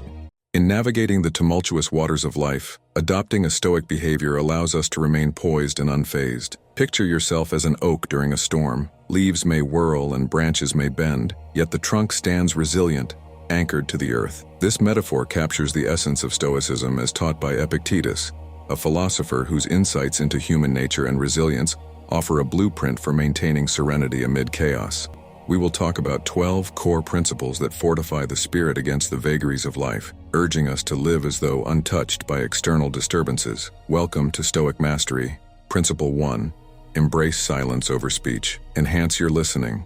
Curtail your speaking. The design of human senses, having 2 ears but only 1 mouth, suggests a deliberate emphasis on listening over speaking. This Stoic principle advocates for a heightened practice of attentiveness and reflection, where listening actively is not merely a passive state, but an engaged, and thoughtful process. Epictetus champions this practice as a means to achieve wisdom and clarity. By listening more than we speak, we allow ourselves to absorb diverse perspectives and wisdom, enriching our understanding of the world and people around us. This habit fosters deeper connections and ensures that when we do speak, our words carry more weight and relevance, having been carefully considered and informed by a broad spectrum of insights. Moreover, this principle encourages humility and patience, qualities essential for personal growth and strong relationships. It teaches us to value the input of others, recognizing that we do not hold all the answers, and that much can be learned from the experiences and knowledge of those around us. Listening more and speaking less also reduces the chances of conflicts,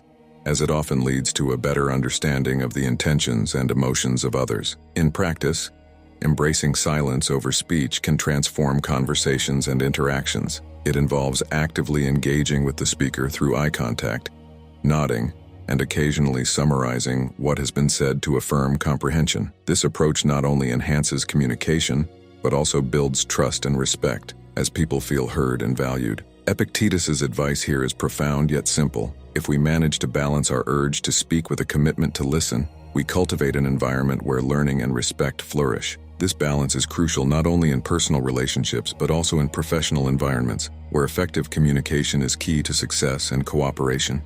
Principle 2. Anticipate adversity. Prepare mentally for life's inevitable hardships. Epictetus strongly advocates for a mental preparation technique known as premeditatio malorum, which translates to the premeditation of evils. This principle instructs us to periodically visualize facing various difficulties and adversities that life might throw our way, such as loss, betrayal, or severe setbacks. This mental exercise is designed not to breed pessimism, but to cultivate a sense of preparedness and emotional resilience. By mentally rehearsing these challenging scenarios, we enable ourselves to confront actual hardships with a decreased level of surprise and an increased level of fortitude. The idea is to lessen the emotional impact that these adversities might have when they do occur, thereby enhancing our ability to respond with composure and strategic thought. This Stoic practice encourages us not to dwell on the potential for distress in a fearful way, but to acknowledge that difficulties are a part of life and to equip ourselves mentally to handle them. Moreover, this approach helps in developing a proactive rather than reactive mindset. It teaches us to think ahead, consider possible outcomes, and plan responses. This preparation is key in personal development, allowing us to handle life's uncertainties with a calm and steady hand. The ability to stay composed under pressure is a significant asset in both personal and professional realms, enhancing decision-making capabilities and leadership qualities. Epictetus's guidance on expecting the worst is fundamentally about empowering ourselves to face the realities of life with confidence and assurance. By accepting that negative events are part of the human experience, we can reduce unnecessary anxiety about the future and focus more on living in the present with strength and dignity. This Stoic resilience not only prepares us for individual challenges, but also teaches us to navigate the broader adversities faced by humanity with grace and wisdom. Principle 3. Value failure as a teacher. See every failure as a stepping stone to success.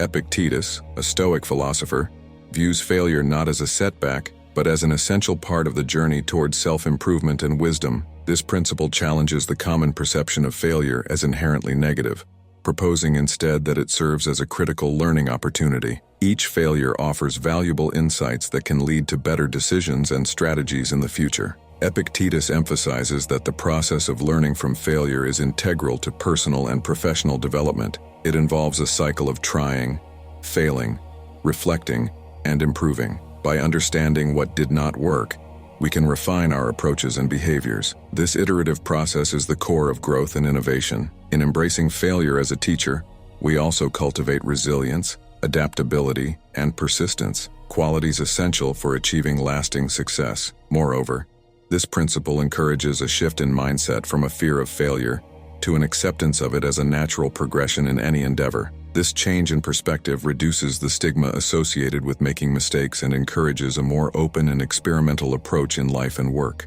It invites us to take risks and step out of our comfort zones, knowing that even if we fail, there are valuable lessons to be gained. Additionally, viewing failure as a teacher enhances our ability to cope with disappointments and setbacks. It instills a sense of patience and perseverance, knowing that mastery and success often require time and repeated attempts. This understanding can lead to greater emotional stability and reduces the likelihood of abandoning goals after initial difficulties. In practical terms, applying this principle means actively seeking feedback and being open to constructive criticism. It involves analyzing our failures, not to indulge in regret or self-blame, but to identify what can be learned and how similar mistakes can be avoided in the future. By documenting these lessons and continuously referring to them, we can build a repository of wisdom that guides our future actions and decisions. Ultimately, Epictetus's approach to failure reshapes our relationship with challenges and growth. It teaches us that the path to excellence is paved with trials and errors, and that each misstep is a stepping stone closer to our goals. By integrating this Stoic wisdom into our lives, we not only become more adept at navigating setbacks, but also more capable of achieving our fullest potential. Hope you're enjoying the video so far. If you are, hit that like button, and don't forget to subscribe for more awesome content just like this. Thank you for your support. Principle 4.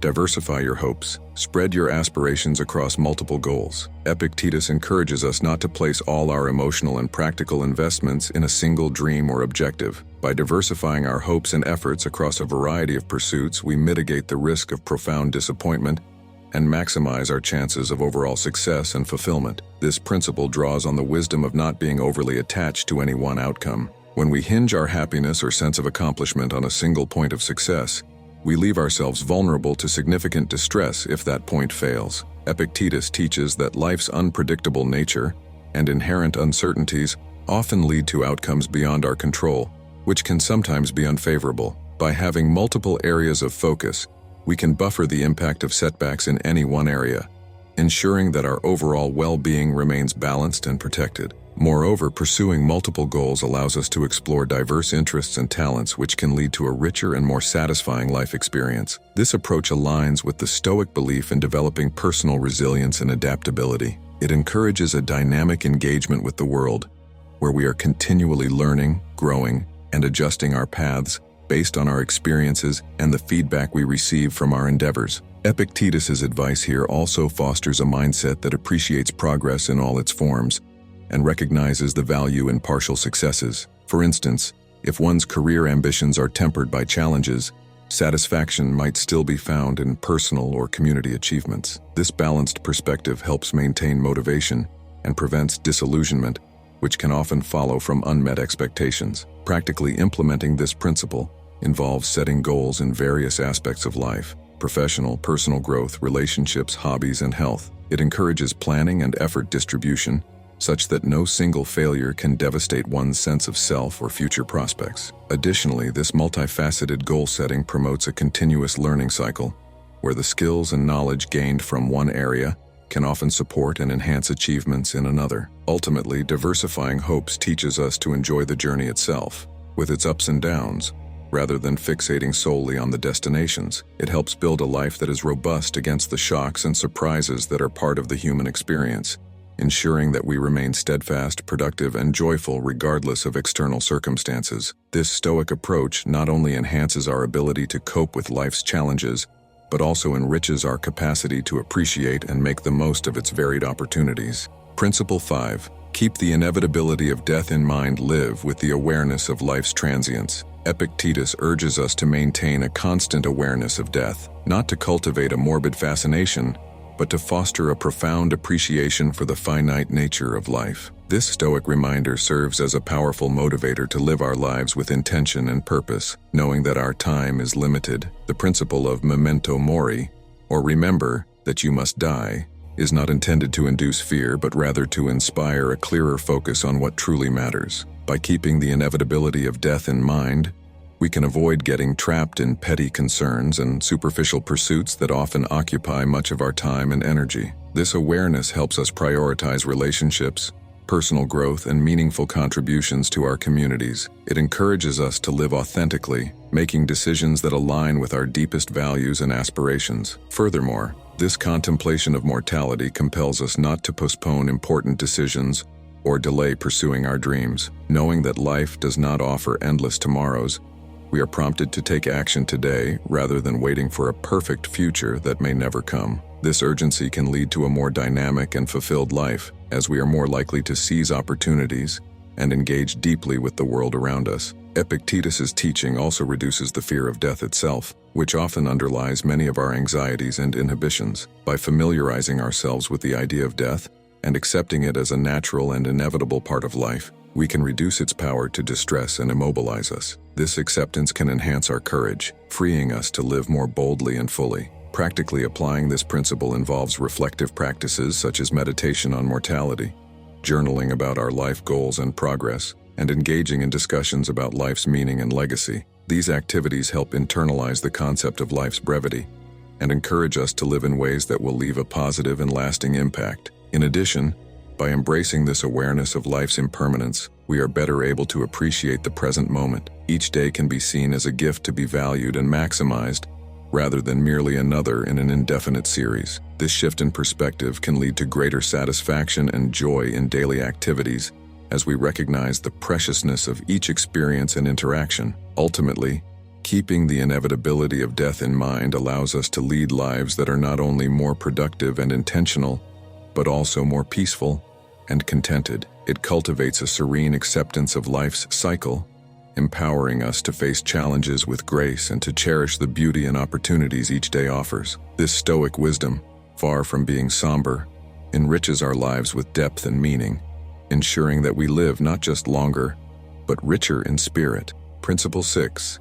True wealth is contentment. Find richness in simplicity and satisfaction. Epictetus teaches us that the truest form of wealth is not found in the accumulation of material possessions, but in achieving a state of contentment and peace with what we have. This Stoic principle encourages us to redefine our understanding of wealth, focusing on inner fulfillment rather than external success and opulence. This perspective on wealth challenges the common societal drive towards endless consumption and the pursuit of more. Instead, Epictetus invites us to cultivate gratitude for our current circumstances, whatever they may be. By appreciating our existing resources, our talents, relationships, and even our challenges, we can find a deeper sense of satisfaction that is not contingent on the latest success or acquisition. Moreover, this principle teaches us that contentment is an active state of mind that must be cultivated and maintained. It involves a conscious decision to focus on the positives in our life and to derive pleasure from simple joys and achievements. This mindset shifts away from envy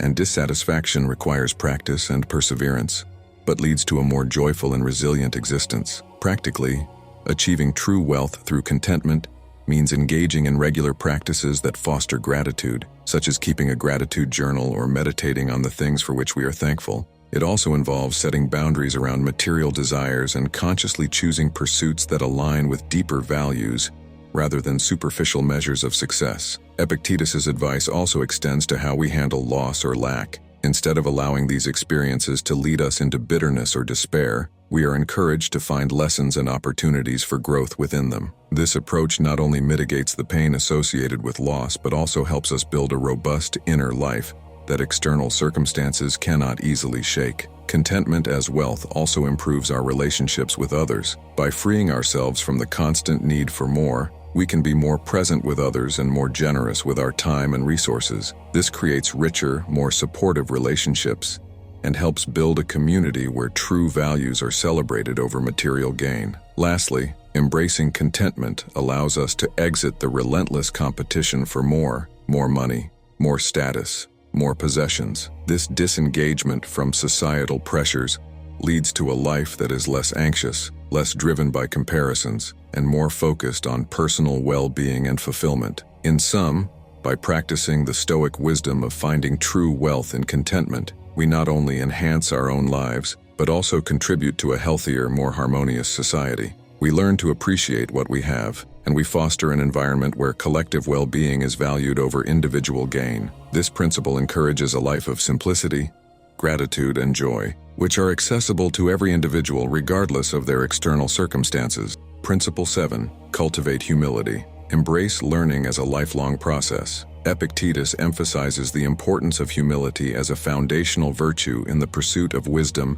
and personal growth. This Stoic principle advocates for a mindset that is always open to learning, recognizing that true knowledge comes from understanding how much we do not know. According to Epictetus, humility allows us to remain students throughout our lives, perpetually curious and eager to expand our understanding. This disposition is crucial for personal development, maintaining healthy relationships, and fostering a collaborative and respectful social environment. By acknowledging our limitations, we open ourselves up to the insights and expertise of others, which enriches our perspectives and enhances our ability to make informed decisions. Moreover, cultivating humility involves resisting the ego's drive to assert dominance and superiority. It challenges us to question our assumptions, to listen more than we speak, and to admit our errors without defensiveness. This openness to being wrong is a strength, not a weakness. It promotes a learning environment where ideas can be exchanged freely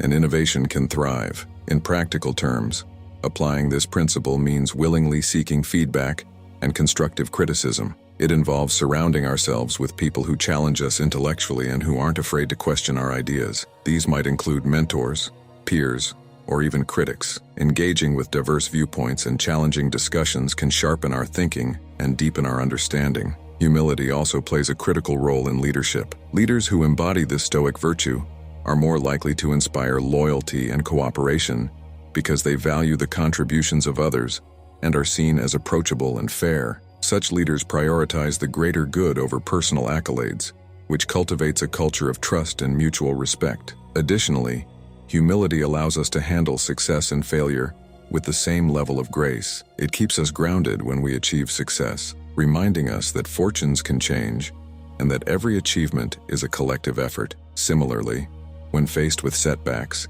humility helps us accept these moments as part of the learning process rather than as threats to our identity. Cultivating humility also involves regular self-reflection. This can be facilitated through practices such as meditation, journaling, or engaging in dialogue with trusted individuals about our growth areas. Self-reflection helps us remain conscious of our strengths and weaknesses and encourages continuous personal development. Ultimately, Epictetus's emphasis on humility teaches us that the journey to wisdom is endless and that staying teachable is key to a fulfilling and meaningful life. By adopting a humble approach, we enrich our lives and contribute positively to the lives of others around us, fostering a community where growth and learning are celebrated as collective successes. Principle 8.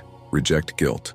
Understand the futility of guilt. Epictetus advises us to view guilt as a destructive emotion that hinders personal growth and emotional well-being. This Stoic principle calls for a comprehensive understanding of guilt, not just as an unnecessary burden, but as an impediment to rational decision-making and effective action. Guilt typically arises when we dwell on past actions or failings, often trapping us in a cycle of regret that prevents us from moving forward. Epictetus encourages us to shift our focus from what has already occurred to what can be done now. This perspective helps in transforming feelings of guilt into proactive steps towards improvement and rectification. By doing so, we can liberate ourselves from the paralyzing effects of guilt and embrace a more productive and forward-looking approach to our mistakes and shortcomings. Moreover, Epictetus points out that guilt often distorts our perception of ourselves and our actions. It can lead to exaggerated feelings of responsibility for events outside our control, or it can cause us to punish ourselves unnecessarily harshly. Recognizing the irrationality of these distortions is key to overcoming guilt. Instead,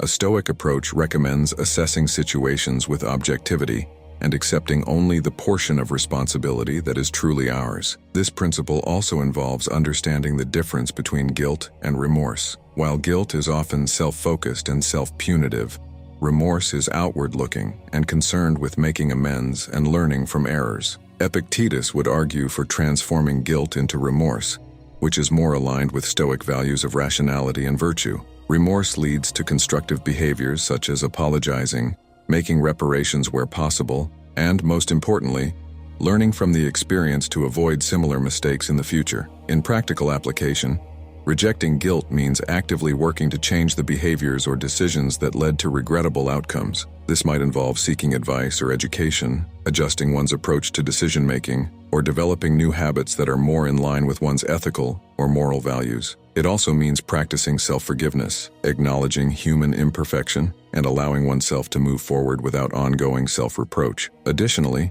Epictetus would encourage individuals to engage in Stoic exercises such as daily reflections, which involve reviewing actions and outcomes at the end of each day to learn from them without emotional self-flagellation. This practice can help individuals discern between what is within their control and what is not, thus mitigating unreasonable guilt over uncontrollable circumstances. Ultimately, by rejecting guilt, we embrace a life where our energy is directed not towards punishing ourselves for the past, but towards building a better future. This Stoic lesson empowers us to handle life's challenges with greater clarity and effectiveness, ensuring that our actions are guided by wisdom and compassion rather than by counterproductive guilt.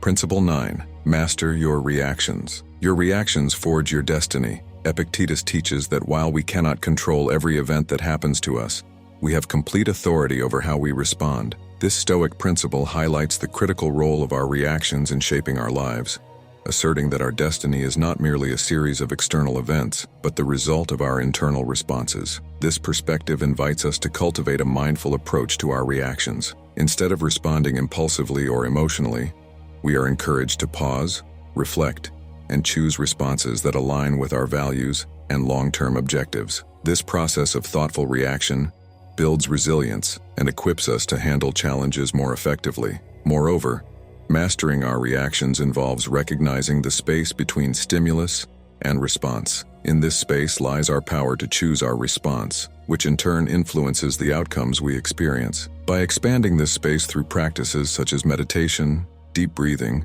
or simply counting to 10, we gain more control over our emotions and can make decisions that are more considered and less reactive. This principle also encompasses the idea of emotional responsibility. Epictetus urges us to own our emotional responses and not attribute them to external circumstances or other people. For instance, if someone's actions anger us, it is our responsibility to manage our anger rather than blame the other person for making us feel that way. This shift in responsibility empowers us to maintain our composure and dignity in difficult situations. Practically applying this principle means developing habits and skills that support emotional regulation. This could involve regular exercise, which is known to reduce stress and enhance mood, or engaging in regular therapy sessions to work through emotional triggers and learn healthier response strategies. Additionally, mastering reactions is not about suppressing emotions, but understanding them. It involves exploring why certain events trigger strong emotions and addressing the underlying beliefs or past experiences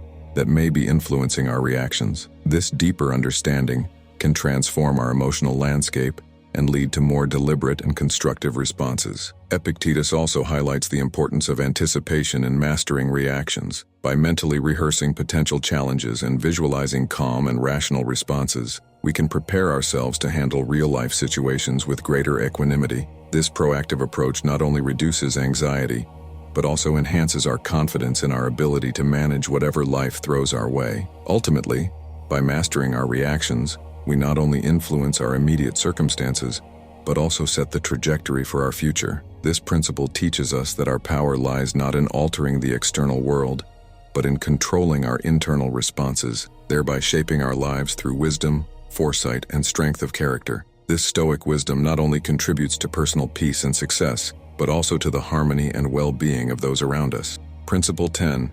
Do not harbor hatred, simply ignore them. You are much bigger and completely superior to the one who criticizes, despises, and discriminates against you. Epictetus instructs us to rise above the negative emotions that hatred stirs within us. This Stoic principle encourages a posture of indifference and superiority, not in terms of arrogance, but in recognizing that engaging with hatred only diminishes our own character and peace. Hatred is often rooted in misunderstanding, fear, or jealousy. When others direct negativity towards us, it can be tempting to respond in kind. However, Epictetus teaches that true strength lies in maintaining our composure and integrity, regardless of others' actions or opinions. This approach frees us from the emotional burden of others' negativity and preserves our energy for more constructive endeavors. Moreover, this principle involves recognizing the human tendency to reflect one's own inner conflicts or dissatisfaction onto others. By understanding this, we can see that the hatred directed towards us is often not about us at all, but rather about the internal struggles of the other person. With this insight, we can maintain a sense of compassion and detachment, avoiding unnecessary conflicts and fostering a more peaceful existence. Epictetus also emphasizes the power of forgiveness and understanding as tools for overcoming hatred. Forgiving those who hate us is not about condoning their behavior, but about freeing ourselves from the emotional chains that hatred imposes. Forgiveness can be a profound act of strength that allows us to move forward unburdened by resentment. Practically applying this principle involves developing robust emotional boundaries and a strong sense of self-worth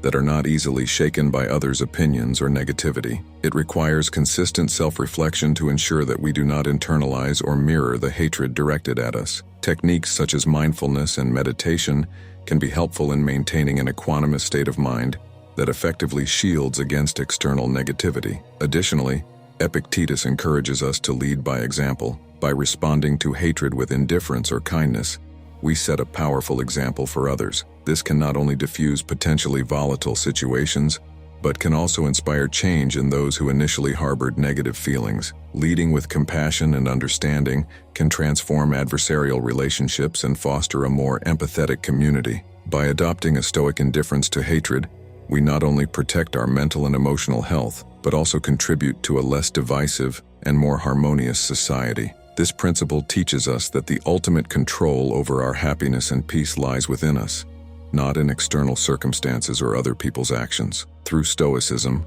we learn to navigate life's interpersonal challenges with grace, dignity, and a profound sense of inner tranquility. Principle 11. Embrace simplicity. Why live in frugality? If nowadays we have the possibility to surround ourselves with all kinds of luxuries, Epictetus encourages us to consider the virtues of simplicity in life, highlighting that a simpler lifestyle can lead to greater freedom and contentment. This Stoic principle challenges the modern inclination towards excessive consumption and luxury, advocating instead for a life that prioritizes essential needs and values over material accumulation. Simplicity, according to Epictetus, isn't merely about avoiding extravagance. It's about focusing on what genuinely enriches our lives. By reducing our dependence on material goods and external validations, we cultivate an inner richness and a more profound sense of self-sufficiency. This shift not only minimizes our distractions, but also enhances our appreciation for the smaller, often overlooked joys of daily life. Moreover, embracing simplicity helps us establish clearer priorities. In a world where endless choices and consumerism can lead to decision fatigue and a diluted sense of purpose, choosing simplicity can be incredibly liberating. It allows us to focus more on our personal development, relationships, and contributions to our community, rather than on maintaining or acquiring possessions. This principle also promotes environmental and financial sustainability. By consuming less, we reduce our ecological footprint, contributing to the preservation of natural resources for future generations. Financially, simplicity leads to greater savings and less economic stress, as we are less inclined to spend beyond our means or accumulate unnecessary debt. In practical terms, embracing simplicity involves making intentional choices about how we spend our time, money, and energy. This might mean opting for quality over quantity in our purchases, decluttering our living spaces to reduce physical and mental clutter, or choosing experiences that foster growth and connection over those that offer only temporary pleasure. Epictetus also suggests that simplicity in thought and action leads to a clearer, more focused mind. By reducing the complexities that often fill our days, such as multitasking, overcommitting, or engaging in needless drama, we can achieve a more serene and productive state of being. Simplicity in our interactions and communications can foster more genuine and meaningful connections, as we are more present and attentive in our relationships. Additionally, embracing simplicity is an ongoing practice that involves continual reassessment of our needs versus wants. It requires discipline and mindfulness to resist cultural pressures that equate success and happiness with material wealth. This Stoic practice is not about deprivation, but finding the optimal state of contentment with what is truly necessary and fulfilling. Ultimately, by integrating the principle of simplicity into our lives, we embrace a path that leads to greater autonomy, peace, and fulfillment. This Stoic wisdom not only enhances our individual lives, but also encourages a collective shift towards a more thoughtful and sustainable way of living. Principle 12. Guard your autonomy. When you allow the comments and attitudes of others to bother you, you are handing over control of your life. Epictetus teaches us that emotional independence is crucial for personal sovereignty. By succumbing to the influence of others' opinions and reactions, we relinquish our power, allowing external factors to dictate our feelings and actions. This Stoic principle underscores the importance of maintaining control over our internal states, ensuring that we remain the masters of our own lives. Guarding our autonomy involves developing a robust sense of self that is not easily swayed by criticism, praise, or social pressure. This requires building a strong foundation of self-esteem and self-knowledge, where we are clear about our values, goals, and principles. When we know who we are and what we stand for, external opinions become less disruptive to our emotional equilibrium. Moreover, this principle advocates for emotional resilience, which allows us to encounter negative feedback or hostility without it penetrating our sense of self or altering our mood. Developing this kind of resilience can be achieved through practices such as mindfulness, which teaches us to observe our reactions without immediately acting on them, and cognitive restructuring, which helps us to challenge and change the negative thought patterns that give others' opinions power over us. Epictetus also suggests that guarding our autonomy means not just resisting negative influences, but also wisely choosing the environments and relationships that support our well-being. Surrounding ourselves with positive, supportive individuals can significantly enhance our ability to maintain independence from harmful external influences. It's about creating a social circle that reinforces our strength rather than undermines it. Practically, this involves learning to set and enforce healthy boundaries with others, whether in personal relationships, professional settings, or social interactions. Clear boundaries help us manage how much influence others have over our thoughts and feelings. It's about being assertive in our interactions and not hesitating to remove ourselves from situations or relationships that consistently drain our emotional energy or conflict with our values. Additionally, guarding your autonomy includes the ability to say no without guilt and to make choices that align with your best interests, even if others might not understand or agree with them. This might mean prioritizing personal time over social obligations, pursuing career paths that fulfill us despite societal expectations, or embracing lifestyle choices that differ from the norm. Epictetus underscores that by maintaining control over our internal responses, we not only protect our emotional health, but also enhance our capacity to live authentically and purposefully. This Stoic principle empowers us to navigate life's challenges with confidence and grace, ensuring that our path remains firmly in our own hands, rather than being shaped by the fluctuating opinions and behaviors of others. In sum, by cultivating and guarding our autonomy, we live a life that is truly our own, defined by our standards and aspirations. This not only contributes to our personal happiness and success, but also sets a powerful example for others on the importance of emotional independence and self-determination. Bonus principle: focus on what you can control. You are the owner of your opinion, but not your reputation. You have the desire and the zeal for the search, but you cannot control the amount of goods you have or success. Epictetus emphasizes the importance of focusing our energies on areas where we can make a difference, advocating for detachment from concerns that lie beyond our influence. This Stoic principle teaches us to discern between what we can control and what we cannot, thereby reducing unnecessary stress and enhancing our effectiveness. By understanding the limits of our control, we can channel our efforts into actions and thoughts that truly reflect our capabilities and intentions. Worrying about uncontrollable outcomes, such as other people's opinions, market trends, or natural events, can lead to frustration and a sense of helplessness. Instead, Epictetus advises us to invest our time and energy in our own actions, decisions, and attitudes, which are within our direct control. This principle also involves accepting the unpredictable nature of life. Recognizing that many aspects of life are governed by chance helps us to live with uncertainty without constant worry. This acceptance does not imply passivity or resignation, but rather a strategic focus on our own contributions and responses. It encourages proactive living based on personal agency, rather than reactive living driven by external circumstances. Furthermore, Epictetus points out that worrying about things outside our control distracts us from opportunities to improve ourselves and our immediate surroundings. By letting go of external concerns, we can devote more attention to personal growth, building meaningful relationships, and pursuing goals that align with our values. This focus not only leads to personal satisfaction, but also to a more profound impact on the areas and communities we can influence. Practically applying this principle means developing habits of mindfulness and self-reflection that help identify where our concerns are misplaced towards things outside our control. Techniques such as journaling, meditation, or cognitive behavioral strategies can be used to shift our focus back to our own actions and choices. These practices help cultivate a mindset that recognizes and dismisses unproductive worries, replacing them with focused, constructive activities. Additionally, Epictetus encourages us to cultivate virtues such as patience, perseverance, and resilience, which are crucial when facing the inevitable uncertainties and challenges of life. These virtues enable us to endure difficult situations with grace and to rebound from setbacks with renewed strength, knowing that our core values and efforts remain intact, regardless of external outcomes. By embracing this principle, we not only enhance our peace of mind, but also our capacity for effective action. We become better equipped to contribute positively to our lives and to those around us, fostering a sense of empowerment and contentment. Epictetus's wisdom teaches us that, while we may not control every aspect of our lives, we have significant power over our happiness and fulfillment through the choices we make about where to focus our energies. This Stoic lesson is invaluable for navigating the complexities of modern life with serenity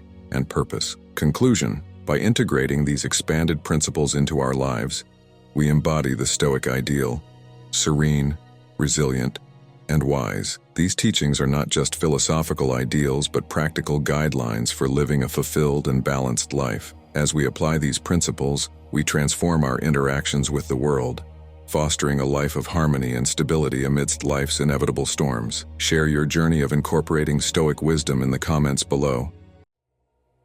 Seneca once profoundly observed, "Consider this for a moment. Here we are on an incredible journey called life, teeming with limitless possibilities, aiming to live fully, deeply, and meaningfully. But what does it genuinely mean to live well?" As you join me today, imagine setting forth on a path that not only enlightens but also empowers, transforming your everyday experiences into a fountain of wisdom and insight. Today, I'll unveil powerful Stoic strategies designed to revolutionize how you perceive, interact with, and navigate the world. If you're prepared to transform your approach to life's challenges, to learn steadfastness in adversity, and to uncover a wellspring of inner peace and strength, then you are exactly where you need to be. Before we delve deeper into Stoicism's transformative wisdom, please ensure you subscribe and join our community of thinkers and seekers. Remember, each segment of this discourse is laden with invaluable insights.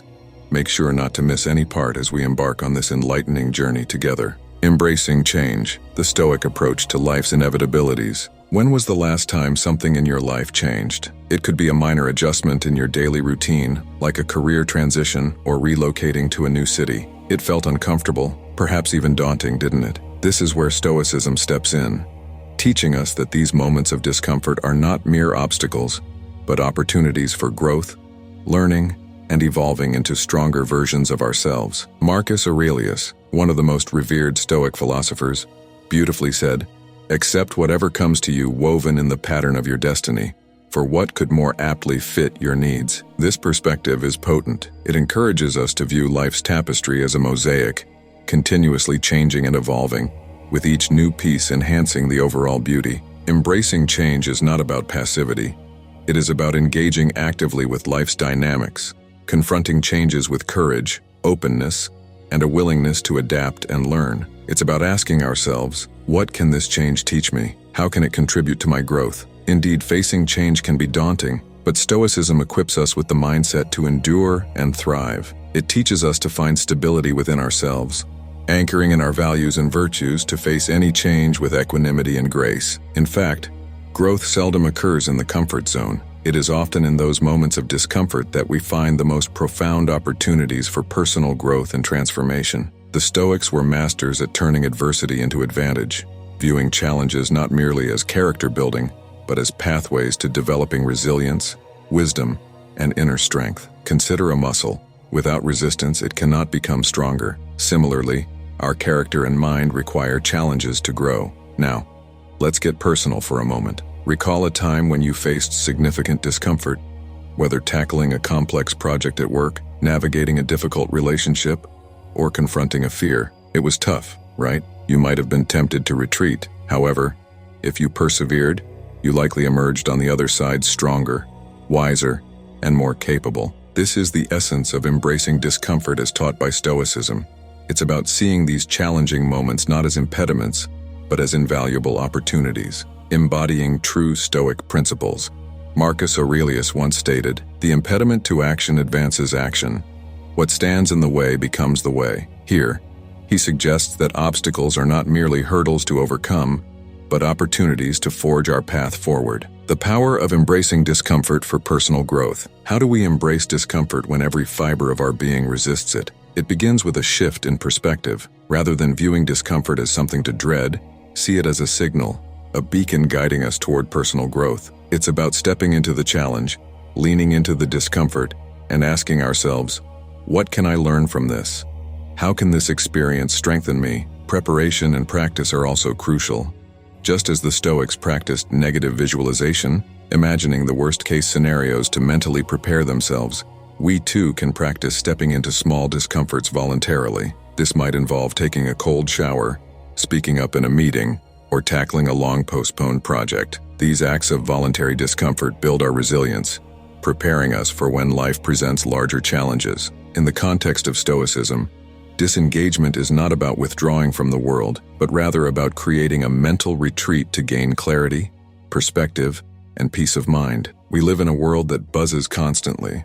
Our days are filled with endless tasks, notifications, meetings, and various demands on our attention and energy. It's easy to get swept up in this whirlwind and lose touch with our inner selves and what truly matters. This is where the Stoic practice of disengagement becomes essential. It involves intentionally stepping back, even if just for a moment, to reconnect with ourselves and view our lives from a fresh perspective. How did the Stoics practice disengagement? They prioritized reflection and meditation, dedicating time each day to examine their thoughts, actions, and reactions. Marcus Aurelius, for instance, would set aside time for self-reflection, writing in his journal, which later became the Meditations, a cornerstone of Stoic literature. This practice helped him remain grounded, self-aware, and aligned with his values amidst the complexities of life as a Roman emperor. So, how can we in our modern lives practice this type of disengagement? It might be simpler than you think. It could be as straightforward as taking a few minutes each day to sit quietly, perhaps in the morning before the day begins or in the evening as it winds down. During this time, you can reflect on your day, your reactions to events, and your alignment with your values. It's about observing your thoughts and emotions without judgment and gaining insights into your behavior and motivations. Another way to practice disengagement is through what I like to call intentional pauses. These are moments throughout your day when you stop what you're doing, take a deep breath, and simply be present. It could be a pause between tasks, a quiet moment savoring your coffee, or a brief walk to clear your mind. These pauses help break the cycle of constant engagement and provide little oases of tranquility in your day. Practicing disengagement doesn't mean you care less about your responsibilities or the people around you. On the contrary, it allows you to engage more fully and meaningfully when you do. By stepping back regularly, you can recharge your mental batteries, gain fresh perspectives, and approach your activities with renewed energy and focus. Stoicism encourages us to see learning in a broader, more integrated way, as a continuous journey that enriches our lives, honors our minds, and deepens our understanding of the world and ourselves. The Stoics believed that every experience, every interaction, and even every challenge offers us a lesson, and it's through these lessons that we grow wiser, more resilient, and more attuned to our true nature. For them, learning wasn't just an intellectual exercise, it was a vital, life-enhancing pursuit, deeply intertwined with the practice of virtue and the quest for a good life. Now, let's bring this idea of lifelong learning into our context, our world. How can we embrace this Stoic practice in our daily lives? It starts with curiosity, the kind of vibrant, open-ended curiosity that drives us to explore, ask questions, and seek out new experiences and perspectives. It's about looking at the world around us with wonder and a desire to understand more deeply. But maintaining lifelong learning isn't just about being curious. It's also about being deliberate in our pursuit of knowledge and growth. It means setting aside time for reflection, for reading, for engaging in meaningful conversations, and for practicing new skills. It's about being a student of life, regardless of our age or situation. Now, one of the beautiful things about this approach to learning is that it's incredibly empowering. Think about it. When we commit to lifelong learning, we're essentially saying that we're never done growing, evolving, and expanding our horizons. We're acknowledging that there's always more to discover, more to understand, and more ways to enrich our lives and the lives of others. So, how can we cultivate this mindset? How can we keep the flame of curiosity and the passion for learning alive? Well, we can start by diversifying our sources of knowledge. This means not just reading books or articles, but also listening to podcasts, attending talks or workshops, traveling, trying new hobbies, and engaging with people who have different perspectives and experiences. We can also embrace the Stoic practice of self-examination, regularly reflecting on our experiences, our reactions, and our assumptions. This kind of introspection can lead to profound insights and a deeper understanding of the lessons life is teaching us. Lifelong learning, the Stoic path to wisdom. And here's something crucial to remember. Maintaining lifelong learning is not a solitary journey. It's enriched by sharing our discoveries and insights with others, by engaging in dialogues, and by being part of a community of learners. This exchange not only deepens our own understanding, but also contributes to the growth and enrichment of those around us. The Stoics understood that life doesn't always unfold as we wish. There are ups and downs, joys and sorrows, gains and losses. But through it all, cultivating gratitude allows us to focus on the abundance rather than the lack, the lessons rather than the disappointments, and the opportunities rather than the obstacles. It's about appreciating what we have here and now, without taking anything for granted. So how do we cultivate this profound sense of gratitude in our everyday lives? Well, it starts with mindfulness, with being present and truly aware of the myriad blessings surrounding us at any given moment. It's about waking up each day and recognizing the miracle of life itself, the air we breathe, the sky above us, our ability to think, feel, love, and aspire. But cultivating gratitude also involves a shift in perspective. It means recognizing that even our challenges and struggles can be sources of gratitude, for they teach us, shape us, and give us strength. Marcus Aurelius, for instance, encouraged us to see each day as a precious gift, an opportunity to live according to our values and to contribute positively to the world around us. Now, you might be wondering, how can we maintain this attitude of gratitude amidst the hustle and bustle of daily life? One effective practice is keeping a gratitude journal. This can be as simple as writing down 3 things you're grateful for each day. They can be big things or small moments. A kind gesture from a stranger, a beautiful sunset, a personal achievement. This practice helps us tune into the positive aspects of our lives and fosters a habit of appreciation. Another way to cultivate gratitude is through reflection and meditation, taking time to contemplate the things we often overlook or take for granted. It can also be helpful to express our gratitude to others, not just in our thoughts but through our words and actions, reinforcing our sense of interconnectedness and mutual appreciation. But here's the key. Cultivating gratitude is not about ignoring the difficulties or injustices of the world. Rather, it's about finding a balance, acknowledging the good with the bad, and choosing to focus on what uplifts and nourishes our spirit. This doesn't mean we become complacent or passive. Instead, gratitude fuels us with positive energy and resilience, empowering us to face life's challenges with courage and grace. Cultivating gratitude in everyday life. When we truly engage in mindful observation, it becomes a profound exercise that deepens our connection to the world, enhances our appreciation of life, and cultivates our inner tranquility and wisdom. Now you might be asking, what exactly does it mean to observe mindfully? Well, it's about fully immersing ourselves in the present moment, engaging all our senses, and truly noticing the details of our environment and experiences. It's the opposite of that autopilot mode we often find ourselves in, where we go through the motions of our day without really seeing, hearing, or feeling what's around us. In the context of Stoicism, mindful observation is a way to practice presence and awareness, key virtues that help us live in accordance with nature and reason. The Stoics believed that by attuning ourselves to the present and engaging deeply with our immediate experience, we could gain insights into the nature of life and our place within it. It's about seeing the beauty, the transience, and the interconnectedness of all things. So, how can we practice this in our daily lives? It's actually more accessible than you might think. It can start with something as simple as observing a leaf fluttering in the breeze, noticing its colors, textures, and the way it moves. Or it might be paying full attention to someone you're conversing with, observing their expressions, listening to their words, and truly being present with them. But mindful observation isn't just about appreciating the external world. It also invites us to turn our gaze inward, observing our thoughts, emotions, and reactions. This inner observation can lead to profound self-awareness and self-understanding, allowing us to respond to life situations with more clarity, equanimity, and wisdom. Here's a little exercise you can try. Next time you go for a walk, try to notice 5 things you've never seen before. They could be details of the architecture, patterns in the natural environment, or the way light and shadow play together. This practice can awaken your sense of wonder and curiosity,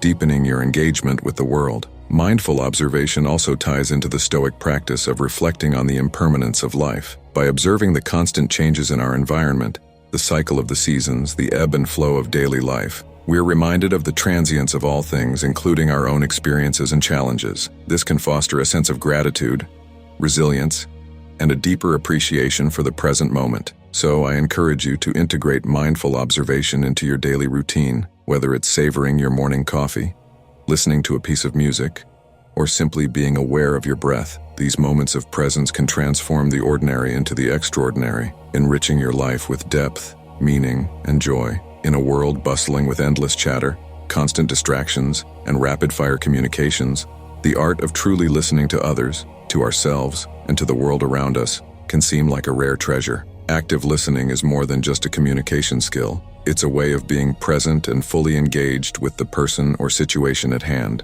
It's about listening not only with our ears, but with our hearts and minds, giving our full attention and intention to understand and connect. In the context of Stoicism, active listening is a way to practice empathy, patience, and respect, virtues that are central to living a wise and virtuous life. So how do we cultivate this skill, this art of active listening? First, it begins with intention, the conscious decision to be fully present with someone, to truly hear what they are saying without planning your next response or allowing your mind to wander. It's about creating a space where the other person feels seen, heard, and valued. When you engage in active listening, you're not just waiting for your turn to speak. You're genuinely interested in the other person's perspective, feelings, and experiences. You're listening to understand, not to reply. This involves not only paying attention to their words, but also observing their nonverbal cues, their tone of voice, facial expressions, and body language, all of which provide deeper insights into their message and emotions. Active listening also involves asking thoughtful questions, reflecting back what you've heard, and showing empathy and understanding. It's a dynamic process, a kind of dance where you're fully attuned to your partner, responding to their lead, and moving together in a shared space of communication and connection. But active listening isn't just about engaging with others. It also applies to our relationship with ourselves. By listening attentively to our inner thoughts, feelings, and intuitions, we can gain valuable self-awareness and insight. This inner listening helps us understand our motivations, identify our core values, and navigate our path with greater clarity and purpose. Furthermore, practicing active listening can transform our interactions and relationships, fostering deeper connections, trust, and mutual respect. It encourages openness, reduces misunderstandings, and promotes a genuine understanding and appreciation of diverse perspectives and experiences. So, I invite you to embrace the practice of active listening in your daily life. Whether you're conversing with a friend, collaborating with a colleague, or engaging in self-reflection, strive to listen with intention, empathy, and openness. Remember, every person you meet has a story to tell, a lesson to teach, and a perspective to share. By listening actively, you honor their humanity, enrich your own life, and strengthen the fabric of our shared existence. This is more than just stepping away from external noise. It's about cultivating a quietness within, a stillness of mind that allows us to think more clearly, perceive more deeply, and live more intentionally. The Stoics practice this through contemplation and meditation, using silence as a tool to connect with their inner wisdom and to the natural world around them. So, how can we, in our modern lives, seek and embrace this nurturing silence? It might seem challenging at first, especially with our myriad responsibilities and constant connectivity, but the beauty of seeking silence is that it doesn't require a drastic change in lifestyle. Rather, it's about finding small, intentional moments of quiet in our daily routines. You can start by creating daily rituals that invite silence into your life. Perhaps it's spending a few minutes in meditation each morning, taking a quiet walk in nature, or simply turning off all electronic devices for a designated period each day. These practices allow you to disconnect from the chatter and distractions of the external world and tune into your own thoughts and sensations. But seeking silence isn't just about physical quietude, it's also about silencing the internal noise, the incessant stream of thoughts, worries, and mental clutter that occupies our minds. This is where Stoic mindfulness comes into play, observing our thoughts without attachment, letting them pass without getting entangled in their narrative. By doing so, we can find a sense of inner peace and clarity that resonates even in the midst of a noisy world. Moreover, seeking silence can deepen our relationships and enhance our communication with others. When we're comfortable with silence, we listen more attentively, respond more thoughtfully, and engage more meaningfully. We learn to appreciate the pauses, the unspoken words, and the space between sounds, discovering a new dimension of connection and understanding. The Stoics saw the pursuit of silence as a way to align with the natural order of the world, to cultivate inner virtue, and to prepare the mind for philosophical inquiry and self-examination. In our times, seeking silence can be a radical act of self-care and rebellion against the incessant demands of a noisy, distraction-filled world. So I encourage you to embrace the practice of seeking silence, to make it a cherished part of your daily life. Whether it's through meditation, nature walks, or mindful pauses, find ways to connect with the quietude within and around you. In doing so, you'll not only honor the Stoic tradition, but also nurture your own well-being, finding a sanctuary of peace and wisdom amid the chaos of everyday life. The Stoics understood the value of engaging with a wide array of people. They believed that wisdom could be found in every corner of society, from the marketplace to the philosopher's school, and that interacting with a broad spectrum of individuals could deepen their comprehension of the world and human nature. By actively seeking out and embracing these diverse interactions, we're not just gathering different opinions, we're challenging our own perspectives, breaking down biases, and uncovering common threads of humanity that bind us all. So how can we incorporate this Stoic practice into our modern lives? First, it's about being open and curious. When we encounter someone with a different background or viewpoint, see it as an opportunity to learn and grow rather than a barrier to overcome. Ask questions, listen genuinely, and strive to understand their experiences and perspectives, even if they drastically differ from your own. But embracing diverse interactions goes beyond just conversing with different people. It's about immersing ourselves in varied environments and situations. This could mean attending cultural events, reading books from authors around the globe,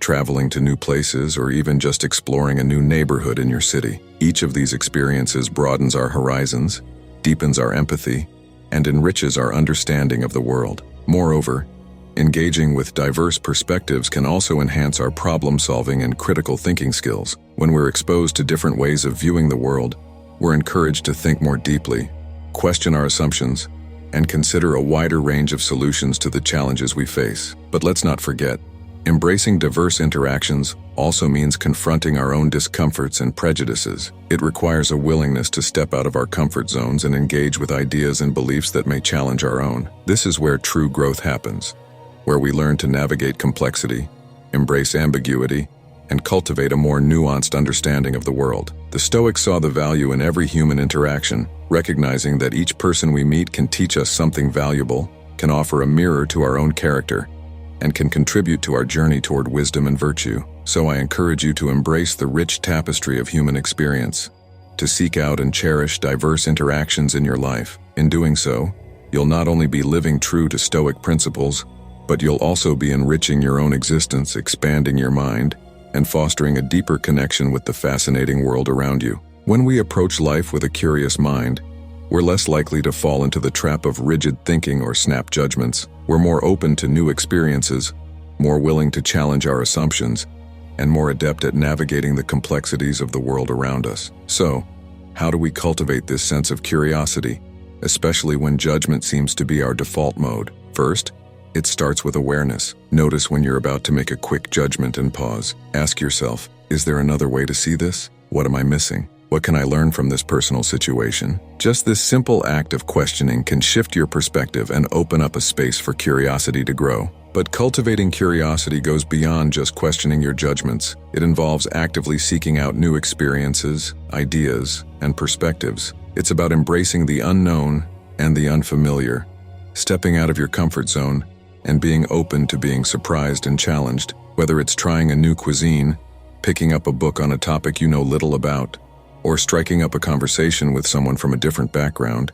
Each of these acts of curiosity can enrich your life in unexpected ways. And here's where Stoicism provides a profound anchor. The Stoics believed that every experience, whether perceived as good or bad, offered an opportunity for learning and growth. By cultivating curiosity, we align ourselves with this philosophy, seeing life as an endless classroom where every moment is a teacher, if only we're willing to pay attention. But what about when curiosity leads us to confront challenging or uncomfortable truths? This too is part of the process. Curiosity isn't about seeking comfortable or easy answers. It's about delving deeper, asking harder questions, and being open to whatever answers may come. It's about developing the resilience to face those truths, learn from them, and use that knowledge to grow. So I encourage you to embrace curiosity as a way of life. Let it guide your interactions, your learning, and your path to self-discovery. Celebrate the questions, relish the journey of finding answers, and remember that in each moment of not knowing, of wondering,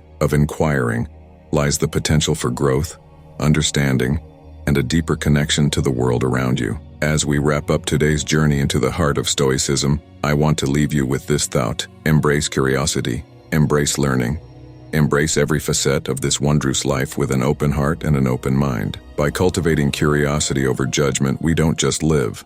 We thrive, we grow, and we connect deeply with the world and the people around us. Now, if you're eager to continue on this path of growth and discovery, please check out one of the suggested videos on your screen. Dive deeper, explore further, and keep nurturing that beautiful, curious spirit within you. Thank you for joining me here at Stoic Mastery. Your presence and engagement make this community a beacon of wisdom and introspection. Until next time, be well, stay curious, and cherish the wisdom that Stoicism brings to our lives.